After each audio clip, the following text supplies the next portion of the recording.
ගෞරවනීය අපේ හාමුදුරන් වහන්සේලාගෙන් අවසරයි වේදිකාවේ ඉන්න අපේ පක්ෂ දේශපාලන මණ්ඩල සභික ආදරණීය ලාල්කාන්ත සහෝදරයගිනු ඒ වගේම රත්නපුර දිස්ත්‍රික්කයේ අපේ පක්ෂ සංවිධායකයෙක් කටයුතු කරන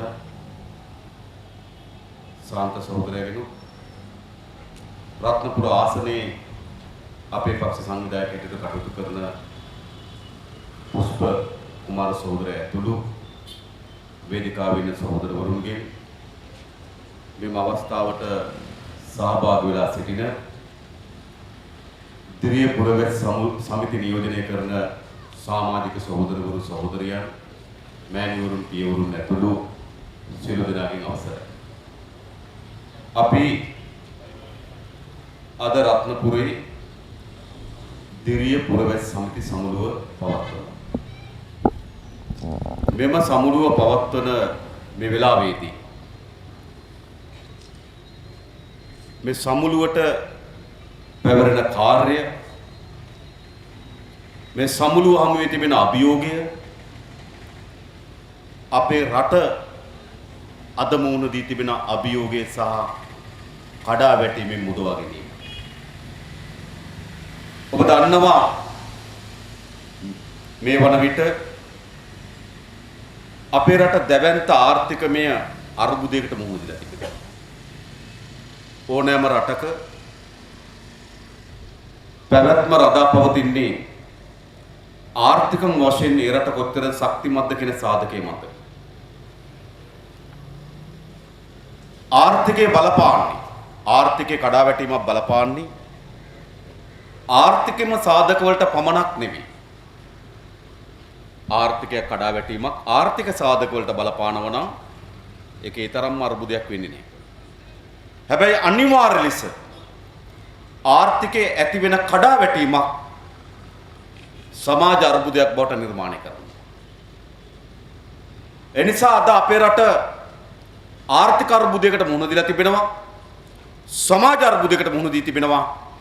ආර්ථික සමාජ ශාස්ත්‍රයේ ඇති වෙන ඕනෑම අර්බුදයක් අනිවාර්ය ලෙස දේශපාලන අර්බුදයක් බවට පරිවර්තන වෙනවා.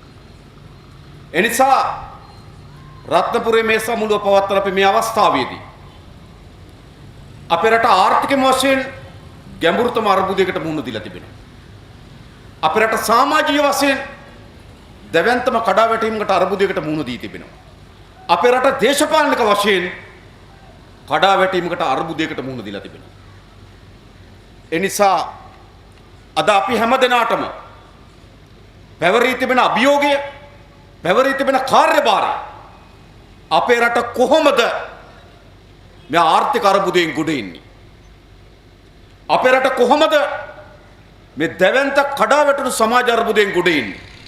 අපේ රට කොහොමද මේ කැරකි යන දේශපාලන අර්බුදයෙන් ගොඩ එන්නේ? එසේ ගොඩ ඒමකින් තොරව ඒට විසඳුම් සොයා ගැනීමකින් තොරව අපේ රටට හෝ අපේ රටේ ජනතාවට සිත සාන්තිය සුගතියක් වේවි කියලා කල්පනා කරන්න එපා. එකක් අපේ රටේ ආර්ථිකයේ මතුවී තිබෙන දැවැන්තම අර්බුදය කොච්චරද? කල්පනා කරලා බලන්න. අපේ රට විශාලතම ණය අර්බුදයකට මුහුණ දීලා තිබෙනවා. 1985 ලංකාවේ මුළු ණය ප්‍රමාණය බිලියන 130යි. ඒ කියන්නේ රුපියල් කෝටි 13000යි 1985. අද වෙනකොට මේ ණය ප්‍රමාණය කෝටි දසලක්ෂ 50000 ඉක්මවා ගොස් තිබෙනවා. කෝටි 13000ක 1985 තිබුණු ණය ප්‍රමාණය අද වන විට කෝටි දසලක්ෂ 50000 ඉක්මවා ගොස් තිබෙනවා. කෝටි දසලක්ෂ 50000 ඔබ හිතන්න ඕනෑම කෙනෙක් යම් ණයක් ගත්තොත් ඒ ණය පෙන්වන්න පුළුවන්. ඔබ ගෙයක් හදන්න ණයක් ගත්තොත් ඔබට පෙන්වන්න පුළුවන් අත්තිවාරම දාන්න මෙච්චර ගියා. බිත්ති නංගන්න මෙච්චර ගියා. වහලේ ගහන්න මෙච්චර ගියා. මෙන්න ණයවලට වෙච්ච දේ කියලා පෙන්වන්න පුළුවන්. හැබැයි 1985 ඉඳන් ප්‍රේමදාස මහත්මයා ඔහු දැන් ජීවතුන් අතර නැහැ. ජයවර්ධන දැන් ඔහු ජීවතුන් අතර නැහැ. හැබැයි චන්ද්‍රිකා කුමාරතුංග ජනාධිපතිතුමිය හිටපු මහින්ද රාජපක්ෂ හිටපු ජනාධිපතිවරයා රනිල් වික්‍රමසිංහ වර්තමාන අග්‍රාමාත්‍යවරයා අපේ රටේ ජනතාවට පුළුවන් නම් පෙන්වන්න කෝටි දසලක්ෂ 50000 ණයකෝ ණය වලට මොකද්ද උනේ? ඔබට මේ ණය ප්‍රමාණය පිළිබඳ යම් ඉගියන් දෙන්න මම කියන්නම් කරුණු කීපයක්. හම්බන්තොට වරාය හදන්න ගිය කෝටි 14000යි. දකුණු අධිවේගී මාර්ගය හදන්න ගිය කෝටි 8000යි. ඒතර කෝටි 22000යි. කටුනායක අධිවේගී මාර්ගය හදන්න ගිය කෝටි 7500යි. ඒතර කෝටි 29500යි. මත්තල ගුවන්තොටුපළ හදන්න ගිය කෝටි 3500යි. ඒතර කෝටි 33000යි. නොරොච්චොල බලාගාරය හදන්න ගිය කෝටි 7000යි. ඒතර කෝටි 40000යි. අධිවේගී මාර්ග දෙකක් හම්බන්තොට වරාය මත්තල ගුවන්තොටුපළ නොරොච්චොල බලාගාරය මේ ටික හදන්න ගියේ කෝටි 40000යි. එහෙනම් ඒ වෙනුවෙන් ණය වී තිබෙන්නේ කෝටි 40000යි. හොරා කාලත් හොඳේ ඒත් කෝටි 40000යි.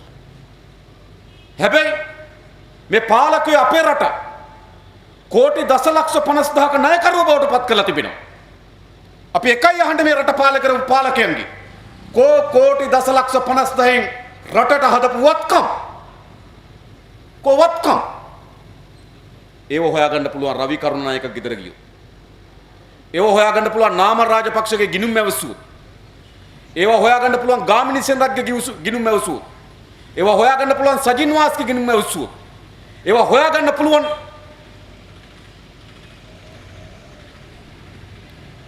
මාර්ග සංවර්ධන අධිකාරිය හිටපු සභාපති ප්‍රේමසිරිගේ ගිණුම් ඇවසුවොත්. ඒව හොයාගන්න පුළුවන් බැසිල් රාජපක්ෂගේ ඇමරිකාවේ ගෙවල් බැලුවොත්. ඒව හොයාගන්න පුළුවන් ගෝඨාභය රාජපක්ෂගේ ඇමරිකාවේ ගෙවල් බැලුවොත්. ඒව හොයාගන්න පුළුවන් කිරියල්ලගේ අලුතෙන් හදන වලව් දිහා බැලුවොත්. ඒ නිසා මේ පාලකයා මොකද්ද කරලා තිබෙන්නේ? අපේ රටත් අපේ රටේ ජනතාවත් දැවැන්ත ණයකරුවෝ බවට පත්වලා ඒ ණය වලින් ඔවුන් සුඛ විහරණ සහිත ජීවිත ගොඩනගාගෙන තිබෙනවා. හැබැයි රට සහ රටේ ජනතාව විශාල ණයකරුවෝ බවට පත් වී තිබෙනවා. මේ ණය අර්බුදය කොච්චරද? මම ඔබට කරුණු කීපයක් කියන්නම්. මේ තියෙන්නේ 2015ට පෙර ආර්ථිකය කියලා මේ වර්තමාන ආණ්ඩුව ගහපු පොත. ඒ පොතේ කියනවා වසර 3ක් ලංකාවේ වසර 3ක් තිබෙනවා 2009න් පස්සේ ආණ්ඩුවට ලැබුණු මුළු ආදායම ණය පොලි වාරිකයේ ගෙවන්න ප්‍රමාණවත් නැහැ කියලා. 2009 ආණ්ඩුවේ ආදායම බිලියන මම බිලියන වලින් කියන බිලියනයක් කියන කෝටි 100යි. 2009 අවුරුද්දේ ආණ්ඩුවේ ආදායම බිලියන 700යි. ඒ කියන්නේ කෝටි 70000යි. බිලියන 700යි. ණය පොලි වාරිකයේ බිලියන 826යි. ඒ කියන්නේ 2009 අවුරුද්දේ ආණ්ඩුවේ බහණ්ඩාගාරයට කෝටි 700 බිලියන 700ක් ලැබෙනකොට ආණ්ඩුවට සිද්ධ වුණා ණය පොලි වාරිකය ගෙවන්න බිලියන 826ක්. 2010 වසරේ ආණ්ඩුවේ මුළු ආදායම බිලියන 817යි. ණය පොලි වාරිකය බිලියන 820යි. ආණ්ඩුවේ මුළු ආදායම මදි ණය පොලි වාරිකය ගෙවන්න. 2013 දී ආණ්ඩුවේ මුළු ආදායම බිලියන 1137යි. ණය පොලි වාරිකය බිලියන 1144යි. ඒ කියන්නේ මොකක්ද?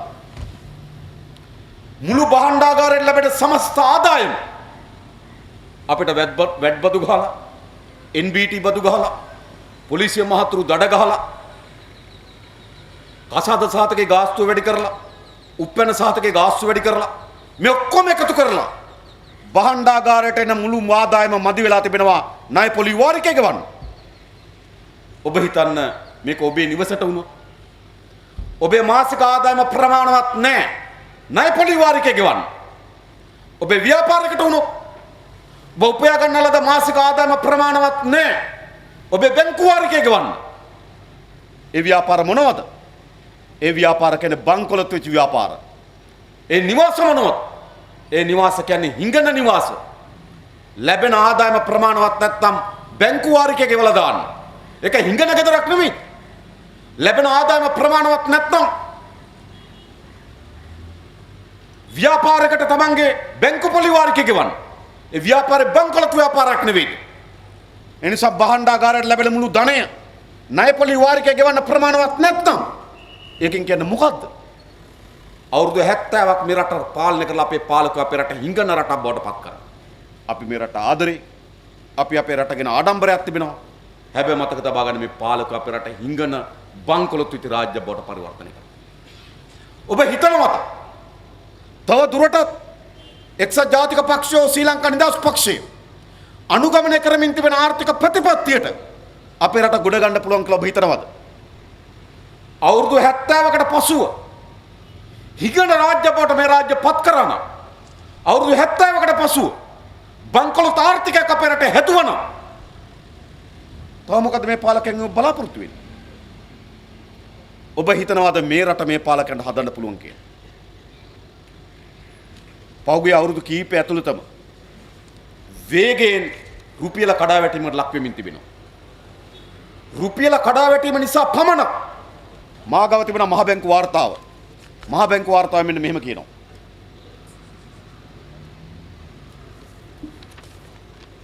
දෙදස් 15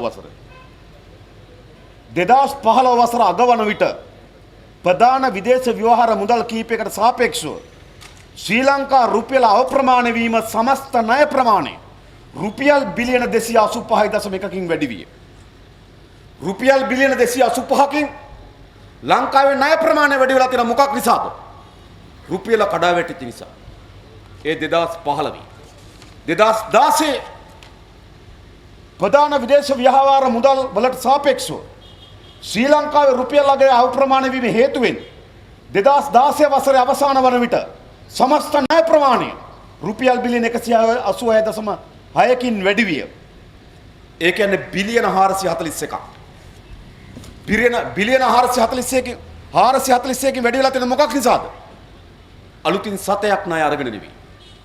මම උදාහරණයකට කිව්වොත් අපි ඩොලර් කෝටියක් ණය තිබ්බනම් ඩොලර් එක රුපියල් 130 නම් අපි ණය රුපියල් කෝටි 130යි. හැබැයි මොකද වුනේ? ඩොලරයට ගෙවන්න උනා රුපියල් 155ක් දැන්. දැනුත් අපේ ණය ඩොලර් කෝටිය නවා. ණය ප්‍රමාණය නිකම්ම රුපියල් කෝටි 155ක් වෙනවා. 130 ඉඳන් 155 දක්වා වැඩි වෙන්නේ මොකක් නිසාද? ඩොලරයට සාපේක්ෂව රුපියල කඩාවැටීම හේතුවෙන්. නිසා ආණ්ඩුව කියන මහ බැංකු වාර්තාවේ 2015 2016 කියන වසර දෙකේ විතර රුපියල කඩාවැටීම හේතු කොටගෙන අපේ ණය ප්‍රමාණය වැඩිවීම බිලියන 441යි. ඒ කියන්නේ කෝටි 44100යි. හම්බන්තොට වරාය, නොරොච්චොලේ බලාගාරය, අධිවේගී මාර්ග දෙක, මත්තල ගුවන්තොටුපළ හදනගේ කෝටි 40000යි. රුපියල කඩාවැටිච්ච නිසාම අපේ ණය ප්‍රමාණය වැඩි වුණා කෝටි 44100කින්. හිතන්න. දැන් අඩුම තරමේ මේ රුපියල අප්‍රමාණ වීම වැළැක්වීම සඳහා සලස්මක් තිබුණේ නැහැ. ඒ රුපියල අප්‍රමාණ වෙන්නේ. ඒ රුපියල කඩාවැටෙන්නේ. ඒ ඩොලරය වෙනුවෙන් අපිට වැඩි මුදල් ගෙවන්න වෙලා තිබින්නේ. අපේ ආනයන අපනයන වෙළඳපොළ කඩාවැටුණා. 1978 දී ලෝක වෙළඳාමේ ලංකාවේ පංගුව 1978 දී ලෝක වෙළඳාමේ ලංකාවේ පංගුව 201යි. ලෝකේ ඩොලර් 200ක වෙළඳාමක් වුණා නම් ලංකාවට ඩොලර් එකක් ආවා 1977 දී. අද ලෝක වෙළඳාමේ ලංකාවේ පංගුව 0.04.5යි. ඒ කියන්නේ 2000න් එකයි. ලෝක වෙළඳාමේ ලංකාවේ පංගුව 77 ඉඳන් මේ වෙනකොට 10 ගුණයකින් කඩාවැට්ටුවා. අපේ අපනයන වෙළඳපොළ ඇකුළුණා. මේ ආණ්ඩුවේ වාර්තාව මොකද්ද කියන්නේ? මා ගාව තිබෙන ආණ්ඩුවේ වාර්තාව. ආණ්ඩුවේ වාර්තාවේ පෙන්눔 කරලා මෙහිම. අපේ අපනයනේ මේ තියෙන අපනයන වගුව. එන පිටරටින් ලංකාවෙන් පිටරට බහණ්ඩ යවන ප්‍රමාණය මොකද වෙලා තිබෙන්නේ? 2000 වසරේ දලදේශී නිෂ්පාදිතයේ ප්‍රතිශතයක් හැටියට 2000 වසරේ අපනයන ආදායම 33යි. 2014 වෙනකොට ඒකට 14යි. ඒ කියන්නේ මොකද්ද? 2000 ඉඳන් 2014 වෙනකොට ලංකාවේ අපනයන පංගුව 33 ඉඳන් 14 දක්වා කඩාවැටුණා. මේ පාලකයෝ අපි අහන්නේ ඕගොල්ලන්ගේ විශ්වාස මේ පාලකයෝ 2000 වසරේදී ලංකාවේ අපනයන ආදායම දළදේශ නිෂ්පාදිතයේ ප්‍රතිශතයක් හැටියට 33ක් වෙනකොට 2014 දී අපේ අපනයන ආදායම 14 දක්වා කඩා වැටලා තිබෙනවා. මොකද මේ පාලකයෝ කරේ? මොකද වසරකට අද වෙනකොට අපිට පිටරටින් බහන්න ආනයන කිරීම වෙන ඩොලර් බිලියන 20ක් යනවා. ඩොලර් කෝටි 2000ක් වුණ පිටරටින් බහන්න ගින්න. පිටරට බහන්න විකුණලා අපිට හම්බ වෙන්නේ ඩොලර් කෝටි 1000යි. අපනයන කඩා වැටුණා. බිලියන 20ක් වුණ බඩු ගේන්න බඩු විකුණලා හම්බෙන්නේ බිලියන 10යි. අර බුදයක් නෙවෙයිද? කඩා වැටුණා. ඒ නිසා ඩොලරේ සඳහා තියෙන ඉල්ලුම වැඩි වෙනවා. බිලියන 20ක් වුණ බඩු ගේන්න බඩු විකුණලා හම්බෙන්නේ ඩොලර් බිලියන 10යි. ඩොලරේ සඳහා තියෙන ඉල්ලුම වැඩි වෙනවා. ඉල්ලුම වැඩි වෙනකොට ඩොලරේ අගය ඉහළ ගියා. අද 155යි. මේ 155 රඳවගෙන තියෙන්නේ මහ බැංකුව තමන් සතුව තිබෙන විදේශ සංචිත එළියට දාලා රනිල් වික්‍රමසිංහ හම්බන්තොට වරාය විකුණලා අපේක්ෂා කරන ඩොලර් මිලියන 1120ක් 1120ක් ඩොලර් මිලියන 1120ක් ඔහු අපේක්ෂා කරනවා රුපියල මේ ගානට තියාගන්න. දැන් මොකද වෙලා තියෙන්නේ මේ පාලකයන්? රුපියල කඩා වැටීම වැළැක්වීම සඳහා එකම දේ වෙලා තිබෙන්නේ සම්පත් විකුණ ඩොලර් ගෙන්වීම විතරයි. එනිසා අවුරුදු 70ක් යනකොට අපේ රට ආර්ථික වශයෙන් කාබාසිනිය කරපු කඩාවට්ටපු රාජ්‍ය පද්ධතියක් නිර්මාණය කරලා තිබෙනවා. සොබ විශ්වාස කරනවද යලි එක්සත් ජාතික පක්ෂ ආණ්ඩුවකට හෝ ශ්‍රී ලංකා නිදහස් පක්ෂ ආණ්ඩුවකට අපේ රටේ ආර්ථිකය ගොඩනගන්න පුළුවන් වෙවි කියලා? පුළුවන්. කවුරු හරි පුළුවන් කියලා විශ්වාස කරනවා නම් පුළුවන් කියන ගමන් ඔළුව පොඩ්ඩක් අත ගාලා බලන්න. පොඩි ගැට දෙකක් ඇවිල්ලා දෙන්න.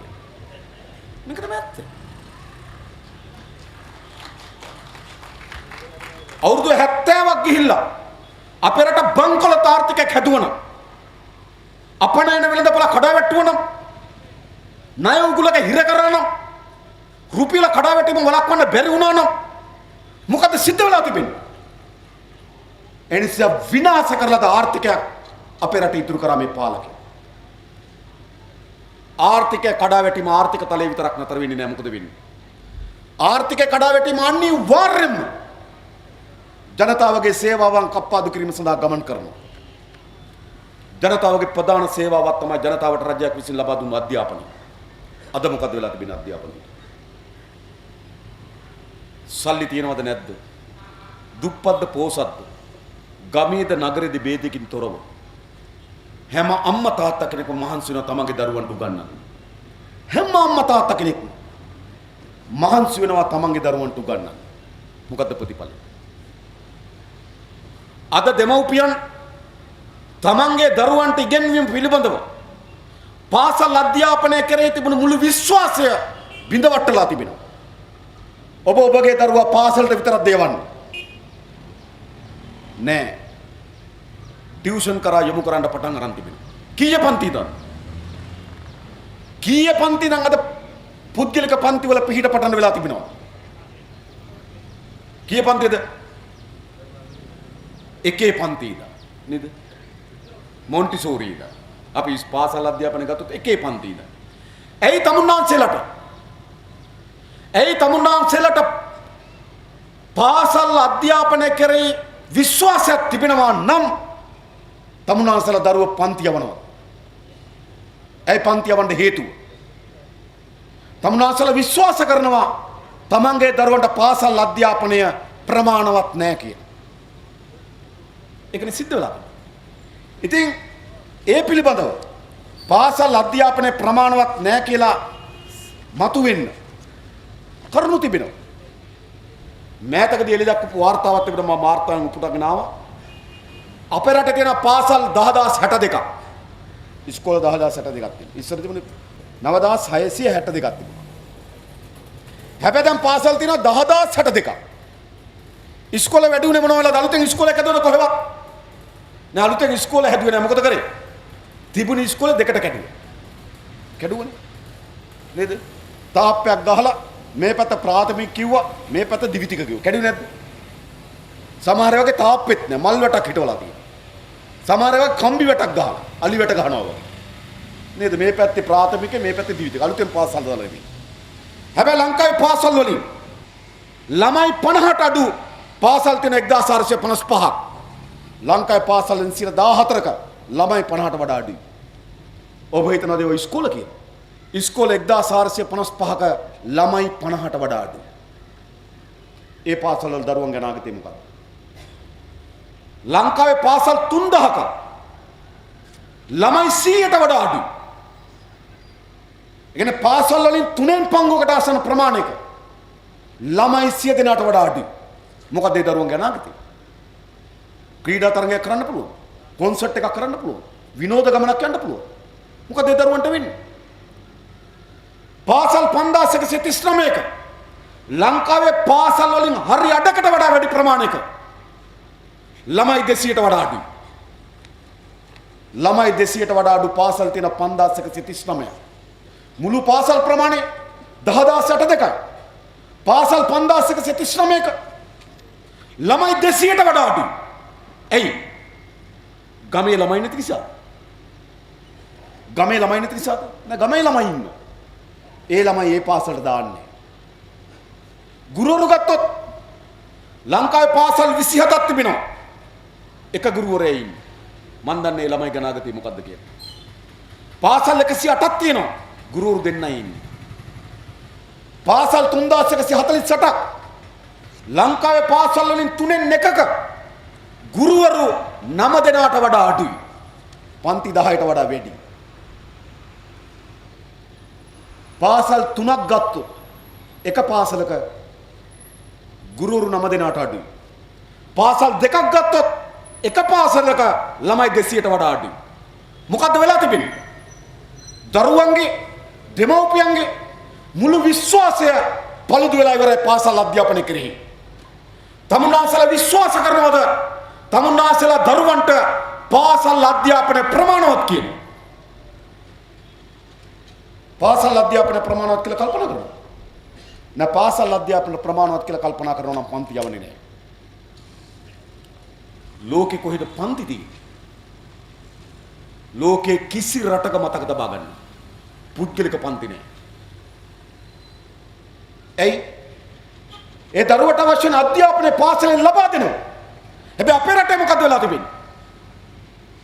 අපේ රටේ හැම දරුවටම අද පුද්ගලික පන්ති වල පිහිට ලබන්න සිද්ධ වෙලා තිබෙනවා. ලෝකේ එක රටක් තියෙන, දැන් රටවල් දෙකක් තියෙනවා ටියුෂන් තියෙන. එකක් ඉතාලිය, අනිත් එක ඕස්ට්‍රේලියාව. ඒ මොකද්ද කරන්නේ? ඉතාලිය ටියුෂන්. ඉතාලියෙත් අපේ අය ගිහිල්ලා ටියුෂන් දෙන්න පටන් ගත්තා. ලක්ෂ දෙකක් විතර ඉන්නවා. ඉතාලියක හරියෝ නෙවෙයි. මේ ළඟදී මම ගිය අවුරුද්දේ ජනවාරි මාසෙ විතර ඉතාලිය ගියා. ගියපෙල අපේ සහෝදරයෙක් කිව්වා සහෝදරයා මේ 3 දෙනෙක් හිරේ ඉන්නවා යන්න බලන්න කිව්වා. මම බැලුවා කුඩු විකුණලක් දන්නෙත් නෑනේ. චුට්ටක් කියලා ඇහුවා මොනව කරලාද සහෝදරයා? නෑ මේ උගන්නලා. මොකද වෙලා තියෙන්නේ? අපේ අය ගිහිල්ලා එහෙ ටියුෂන් පටන් අරගෙන හොරෙන් ගෙදරකට එකතු වෙලා ළමයිට උගන්වනවා. අල්ලපු ගෙදර ඉතාලි සුද්දා ඔත්තුව දීලා පොලිසියට. පොලිසියෙන් ඇවිල්ලා රිමාන්ඩ් කරලා 3 දෙනාම හිරේ ළමයිට ටියුෂන් දුන්නා කියලා. එහෙම උගන්වන්න බෑ. ඉගැන්වීම කියන්නේ විද්‍යාත්මක ක්‍රමවේදයක්. පුහුණුව තියෙන ඒ සඳහා නිපුණත්වයක් තියෙන අයට විතරයි දරුවන්ට උගන්වන්න පුළුවන්. ඒ නිසා ආණ්ඩුවෙන් හැර වෙන කොහින් හරි උගන්වනවා නම් පාසල් දරුවන්ට ඒගොල්ලෝ අත්අඩංගුවට ගන්නවා. ඒක තමයි ඉතාලිය. ඕස්ට්‍රේලියාව ටියුෂන් අරන් පටන් අරන් ඒත් ලංකාවේ අපේ අය. මතකද බලන්න. ලෝකේ ටියුෂන් පුද්ගලික පන්ති කියලා එකක් නෙවෙයි. කියන හැම දරුවටම පාසලෙන් දෙන අධ්‍යාපනය කරේ විශ්වාසයක් තිබෙනවා. අද මොකක්ද වෙලා තිබෙන්නේ? පාසලෙන් දෙන අධ්‍යාපනය කරේ දරුවන්ගේ දෙමව්පියන්ගේ විශ්වාසය මුළුමනින්ම පළුදු වෙලා තිබෙනවා. ජපානය වෙන රටක් ගත්තොත් ජපානය වෙන රටක දරුවන්ට වාහනේ, මෝටර් සයිකලේ, කාර් එක, බස් එක ඉස්කෝලේ එන්න තහනම්. කාර් වල ඉස්කෝලේ එන්න බෑ. මෝටර් සයිකල් ඉස්කෝලේ එන්න බෑ. ත්‍රිවිල් නෑ හොඳේ. ටැක්සි එක ඉස්කෝලේ එන්න බෑ. හැම දරුවම ජපාන ඉස්කෝලේ එන්න ඕන එක්ක පයින් එක්ක පාපැදී. එක්ක බයිසිකලේ පැදගෙන ඉස්කෝලේ එන්න ඕන එක්ක පයින් ඉස්කෝලේ එන්න ඕන. ඇයි? ඒ දරුවට එහෙම තමයි රට ගැන හැඟීමක් හැදෙන්නේ. තමගේ ශරීරයේ නිරෝගීභාවයක් හදන්න. දරුවා උදේ එවදගෙන ඉස්කෝලේට යනවා. දරුවා පරිසරයත් එක්ක බැඳීම තිබෙනවා. හැබැයි ඒ දරුවට ඇවිදගෙන ඉස්කෝලේට යන්න පුළුවන්කම ලැබිලා තියෙන මොකක් නිසාද? ඒ දරුවට පාපදීම් පාසල යන්න ලැබිලා තියෙන මොකක් නිසාද? හැම දරුවටම ගේ ගාව පාසලක් තිබෙනවා. අපේ රටේ මොකද වෙලා තිබෙන්නේ? කොළොන්නේ දරුවන්ට එන්න වෙලා තිබෙනවා ඇඹිලි රත්නපුරේට ඉස්කෝලේ. එහෙම නේද? කොළොන්නේ දරුවා ඇඹිලි පිටියට යන ඉස්කෝලේ. ඇඹිලි පිටියේ දරුවා රත්නපුරේට යන ඉස්කෝලේ. රත්නපුරේ දරුවා කොළඹ යන ඉස්කෝලේ. මොකද වෙලා තියෙන්නේ? ඔයගොල්ලෝ හිතනවාද මෙහෙම විකාරයක් ලෝකේ තියෙනවා කියලා? අපි දරුවා නැගිටවන්නේ පාන්දර 4ට. S2 පිය වෙලා තියදී දරුවගේ මූණ හොදනවා. එහෙමනේ. ඒ දරුවට කවනවා. කවනවට වඩා ඔබනවා. නිදිමතේ කනවද? ඒ දරුවා වාහනේට නංගනවා. නංගනවට වඩා පටවනවා. ඒ වෑන් එක මොකද්ද? මොකද්ද ඔය වෑන් එක? ඔය ගොඩාක් ඔය ප්‍රාසල් බස් ඉස්සලම දුණා කොළඹ මහරගම. එතනින් කණ්ඩෙම් වුණාම ගෙනලා දානවා නේද? ගාල්ල අකුරැස්ස. එතනින් කණ්ඩෙම් වුණාම ගෙනලා දානවා ඇඹිලිපිට කොළොන්නේ. එතනින් කණ්ඩෙම් වුණාම ගෙනලා දාන පාසල් සේවී. පංචිකාවත්ත ගලවන්න ඕන වාහන. ඒව ගෙනලා පාසල් සේවී. මේකට සිද්ධ වෙලා තිබෙනවා. අපේ රටේ ලොරියකට හරක් පටවීම පිළිබඳ ප්‍රමිතියක් තිබෙනවා. ඔය පොලිසිය මහතුරු ගොඩක් හරක් ලොරි අල්ලන්නේ හොරා හරක් නිසා එකක් දෙක ලොරියේ ඉඩට වඩා වැඩියෙන් හරක් පටවලා. රටේ නීතියක් තිබෙනවා ලොරියේ පරිමාව අනුව පටවන්න ඕන හරක් ප්‍රමාණය ගැන. වෑන් එකේ නීතියක් තියෙනවා පටවන්න ඕන දරුවෝ ගැන. ඉතින් හරක් පටවඩ නීතියක් තියෙන රටේ පාසල් වාහනයට දරුවෝ දාන්න නීතියක් නැති රටක් හැදිලා තිබෙනවා. ඕගොල්ලෝ හිතනවාද ඒ දරුවෝ මොන දරුවෝ වෙයි? ඊට පස්සේ වාහනේට නැගලා නිදා ගන්න. ඉස්කෝලේ ගාවත් බහින්නේ නිදාගෙන. මන් දන්නේ ඉස්කෝලේ ඇතුළේ ඉන්නේ කොහොමද කියලා. ආපහු ගෙදර එනකොට නිදාගෙන. මොකද්ද වෙලා තිබෙන්නේ මේ දරුවන්ට? ඔබ හිතනවාද මේ අධ්‍යාපනය ඇතුළේ අපිට අපේ දරුවන්ගේ අනාගතයක් තියෙවි කියලා? දැන් උසස් පෙළ ගත්තොත් මම ගියා මේ ඊයේ පෙරේදා රැස්වීමකට අපේ හම්බන්තොට මෙහෙයුමේදී සූර්යව ගමට. ඒක හිටියා කුසකර්ම නියෝජ්‍ය අධ්‍යක්ෂකවරයා. එයා අපේට ගෙදර එන්න කිව්වම ගෙදර ගියා. ගෙදර ටිකක් මකුළු දැල් බැඳලා. මොකද්ද මට කිව්වේ? නෑ සහෝදරයා අපි අවුරුදු එකහමාරකින් විතර පස්සේ තමයි ගෙදරට ආවේ. අපි ගේ අත්තරලා ගිහිල්ලා මාතරින් ගයක් කුලියට අරගෙන දරුවෝ ඉස්කෝලේ ඇරියා කිව්වා මාතර. එනිසා ගේ පාළුවට ගියා කිව්වා. දෙමව්පියන්ට සිද්ධ වෙලා තිබෙනවා. තමන්ගේ ගෙවල් ගම් අත්තරලා යන්න දරුවන්ට උගන්වන්න. මොකද මේ කේද වාචක? කල්පනා කරලා. ඒ විතරක්ද? අද දරුවට තනියම ඉගෙන ගන්න බෑ. උසස් පෙළ විභාගයට ගියොත් විශේෂම විද්‍යා විෂයන් හැදෑරුවෝ. ළමයි 36000ක් විද්‍යා විෂයන් වල වාඩි වෙන ළමයි 36000. උසස් පෙළ ජීව විද්‍යා විෂයන් කරන්නේ ඒ 9 ඒ 8 ඒ 7 ඒ 6 ගත්තු සුපිරිම ළමයි ටික තමයි විද්‍යා විෂයන් තෝරගන්න බහුතරය. හැබැයි මෙඩිකල් ෆැකල්ටි ගන්න 1200යි ආසන්න වශයෙන් ගත්තොත් අවුරුද්දකට. එතකොට වෛද්‍ය පීඨයට ගන්න 1200 ළමයි 36000ක් විභාග ලියනවා. එතකොට මේක ඇතුලේ අර 1200ට ඇතුල් වෙන්න ඕන. 1200ට ඇතුළත් වෙන්න පාසල් අධ්‍යාපන ප්‍රමාණවත් නැහැ. යන්න ඕන පන්ති. ඒ පන්ති ඇඹිලිපිටිය පන්තිය මති. ඒක රත්නපුරේ පන්තිය මති. ඒක එක්කෝ යන්න ඕන ගම්පහ එක්කෝ කොළඹ. කොළඹ සාමාන්‍ය පොදු පන්තිය රුපියල් 2000යි. පොදු පන්ති රුපියල් 2000යි. ළමයි 3000කට උගන්වනවා. මේ ළඟදී අපේ ජර්මනියේ සුදු යාළුවෝ වගේ කැවිලා උගන්වන විදිය පෙන්වන්න ගියා. ළමයි 3000ට උගන්වන්නේ තට්ටු 3ක. යට තට්ටුවේ ගුරුවරයා. උඩ තට්ටුවේ ගුරුවරයා සමග තිරේ. ගුරුවරයා පේන්නේ තිරේ.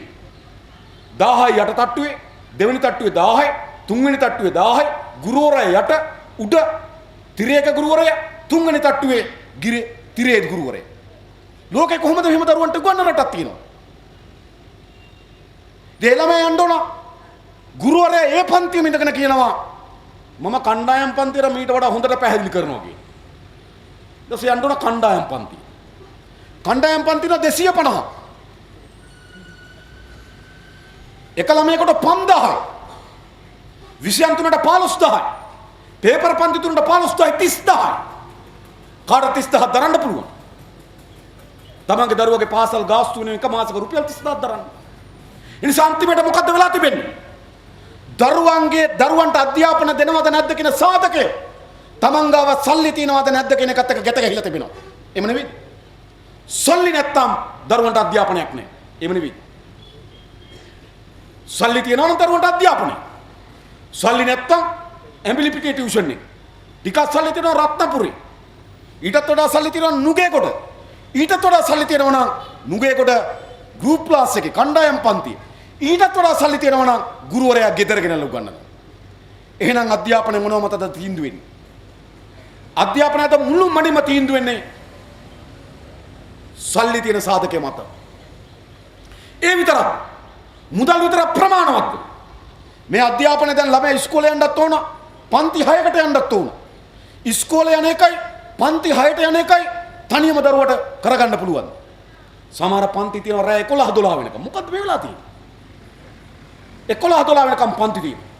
ළමයි ඉස්කෝලේ යන්නත් ඕන, පන්ති 6කට යන්නත් ඕන. දැන් ළමයට ඒක තනියම කරගන්න බෑ. දැන් තාත්තා හරි අම්මා හරි ළමයාගේ අධ්‍යාපනය වෙනුවෙන් කාලෙ වෙන් කරන්න ඕන. ළමයා පන්තියෙන් ගේන්න ඕන.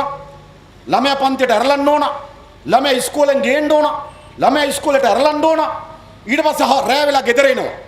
ගෙදර ආපුවාම ළමයා ඉස්කෝලේ වැඩ කරන්නත් ඕන, පන්තියේ වැඩ කරන්නත් ඕන. ඔක්කොටම තියෙන පැය 6. රෑ 10 ඉඳන් පාන්දර 4 වෙනකම්. ඊට පස්සේ ළමයා තේ එක ගෙනත් දෙනවම මේසෙට තේ එක බාගෙට බීලා ඉතුරු බාගේ කූඹි වහලා. දරුවට තේ එක බොන්න වෙලාවක් නෑ. දරුවට කණ්ඩ වෙලාවක් නෑ. සෙල්ලම් කරන්න වෙලාවක් නෑ. මොකද මේ වෙලාව තිබෙන්නේ? ඒ දරුවෝද මෙලකදී මම ගියා යක්කල අපේ සහෝදරයෙකු ඩෙන්ගි හැදලා බලන්න. ඩෙන්ගු හැදලා බලන්න. බලන්න එක දුවක් ඒ ගෙදර ඉන්නවා. මම ඒව කවුද මේ දුව? නෑ මේ දුව මම ගෙනාවා. ඒ දුවල යාගේ ලොකු අක්කගේ දුව මේ දවස්වල අපි ගෙදර ඉන්නවා. ලොකු අක්කගේ ගෙදර මලගයක්. ලොකු අක්කගේ ගෙදර මලගයක් ඇතුනම දරුවා වෙන ගෙදරකට යනවා. ඒ දවස් 3ක් 4ක් මලගෙදර පාඩම් කරන්න විදියක් නෑ. හැබැයි මලගෙදර කියන්නේ අපේ මොකද්ද සංස්කෘතිය. ඒක ඇතුලේ තමයි ඥාතින් හම්බ වෙන්නේ. පළවෙනි දවසේ ශෝක වෙනවා, දෙවෙනි දවසේ hina වෙනවා. එහෙම නේද මලගෙව? මේකනේ මලගෙදර. ඥාතින් එනවා, ආගිය තොරතුරු කතා කරනවා. ළමයි එකට ඥාතින් එකට මුණ ගැහෙනවා. රට ගැන ගම් ගැන විස්තර කතා කරන එහෙම තමයි දරුවෝ හැදෙන්නේ. පරිත්‍යාග වෙන දරුවෝ හැදෙන්නේ එහෙම. අද මොකද මේ දරුවන්ට වෙලා තිබෙන්නේ? මේ දරුවෝ නෙවෙයි හදන්නේ මේ රොබෝවරු මතක තබා ගන්න. පරිසරය පිළිබඳ ඇල්මක්, සමාජය පිළිබඳ බැඳීමක්, රට පිළිබඳ ලෙන්ගතුකම කිසිවක් නැති රොබෝවරු වගේ දරුවෝ හදනවා. හදලා ඉවරලා අම්මලා කියනවා අපේ කාලේ වගේ නෙමෙයි දරුවෝ දැන් සතුටු වෙන්න ඕන මේ ගානට හරි දරුවෝ ඉන්න එක ගැන. මතද මේ ගානට හරි දරුවෝ ඉන්න ගැන සතුටු වෙන්න. ඒ නිසා මේ අධ්‍යාපනයත් ඛේද වාචකයක්. දරුවන්ට ජීවිතයක් නැහැ. දෙමව්පියන්ට ජීවිතයක් නැහැ. ආර්ථිකයට මහ බරක් වෙලා තිබෙනවා. ඔබ විශ්වාස කරනද අවුරුදු 70ක් යනකොට මේ පාලකයා අපේ රටේ අධ්‍යාපනය ගැන තියෙන කොතෙන්ද? මුළු පාසල් අධ්‍යාපනයම ක්‍රමානුකූලව මුදල් තියෙනවා නම් අධ්‍යාපනය. සල්ලි තියෙනවා නම් අධ්‍යාපනය. උසස් පෙළින් පස්සේ මුළුමනින්ම අද විශ්වවිද්‍යාල කුඩා ප්‍රමාණයක් ගන්න විතර ඔක්කොම එළියෙන් සල්ලි දීලා ගන්නවා. ඒ නිසා ඔයගොල්ලෝ වෙන මුකුත් ඕනේ මේ ආණ්ඩු දෙක අපේ දරුවන්ටත් අපේ රටේ අධ්‍යාපනයටත් ඇති කරලා තියෙන ඛේද වාචකයේ ප්‍රමාණවත් මේ පාලකයන් මාරු කරන්න. මේ සිස්ටම් එක මාරු කරන්න. මේ ඇති. ඔබ විශ්වාස කරන මේ ඇති හොඳද කියලා මම ඔබට පෙන්නන්නම්. ඇයි මේ අර්බුදය නිර්මාණය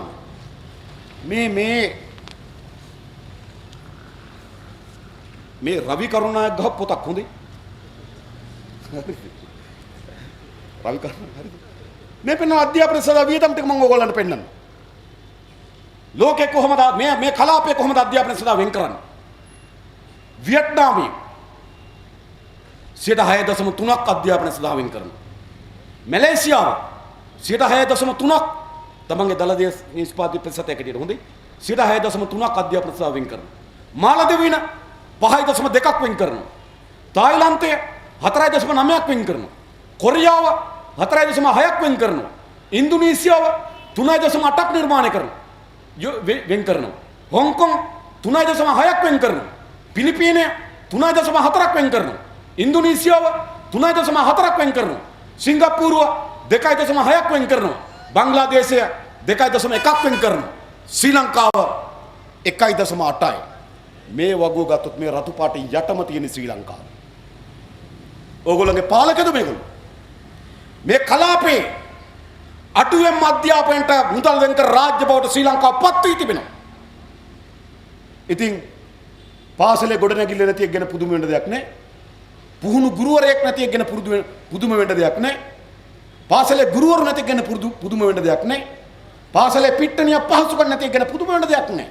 එයි මේ කලාපයේ අධ්‍යාපනය සඳහා අඩුවෙන්ම සල්ලි වෙන් කර රාජ්‍ය බවට ශ්‍රී ලංකාව පත් වෙලා තිබෙනවා. එයි එහෙමුනේ. ආර්ථිකය කඩාවැට්ටුවා. බහන්ඩාගාරයට ලැබෙන මුළු සල්ලි ප්‍රමාණය ණය පොලි වාරිකය ගෙවන්නත් මදි. ඉතින් කොහෙද අධ්‍යාපන සල්ලි දෙන්නේ? ඉතින් මේ ආර්ථිකය කඩාවැටීමේ ප්‍රතිවිපාක අද අපේ දරුවන්ගේ අම්මට තාත්තට වන්දි ගෙවන්න සිද්ධ වෙලා තිබෙනවා. මෙච්චර මහන්සි දරුවෝ මේ වෙන මහන්සි අවුරුදු 22ක් 23ක්ම දරුවන්ගේ කාලය වැය කරනවා. සමහරවිට අවුරුදු 25 දක්වාම දරුවන්ගේ කාලය වැය කරන අධ්‍යාපන වෙනුවෙන්. දෙමව්පියෝ තමන්ගේ වැඩි කාලයක් වෙන් කරනවා අධ්‍යාපන වෙනුවෙන්. එහෙම කරලා අඩුම තරම අවුරුදු 300ක්වත් ජීවත් වෙන්න ඕන. මේ වෙන මහන්සි හැටියට ළමයි දෙමව්පියෝ අධ්‍යාපනයට මේ වෙන මහන්සි හැටියට අවුරුදු 80 වෙනම මැරලා වැඩක් නෑ. අවුරුදු 80 මැරෙන්න ඕන මෙච්චර මහන්සි. මොකද මේ වෙලා තිබෙන්නේ?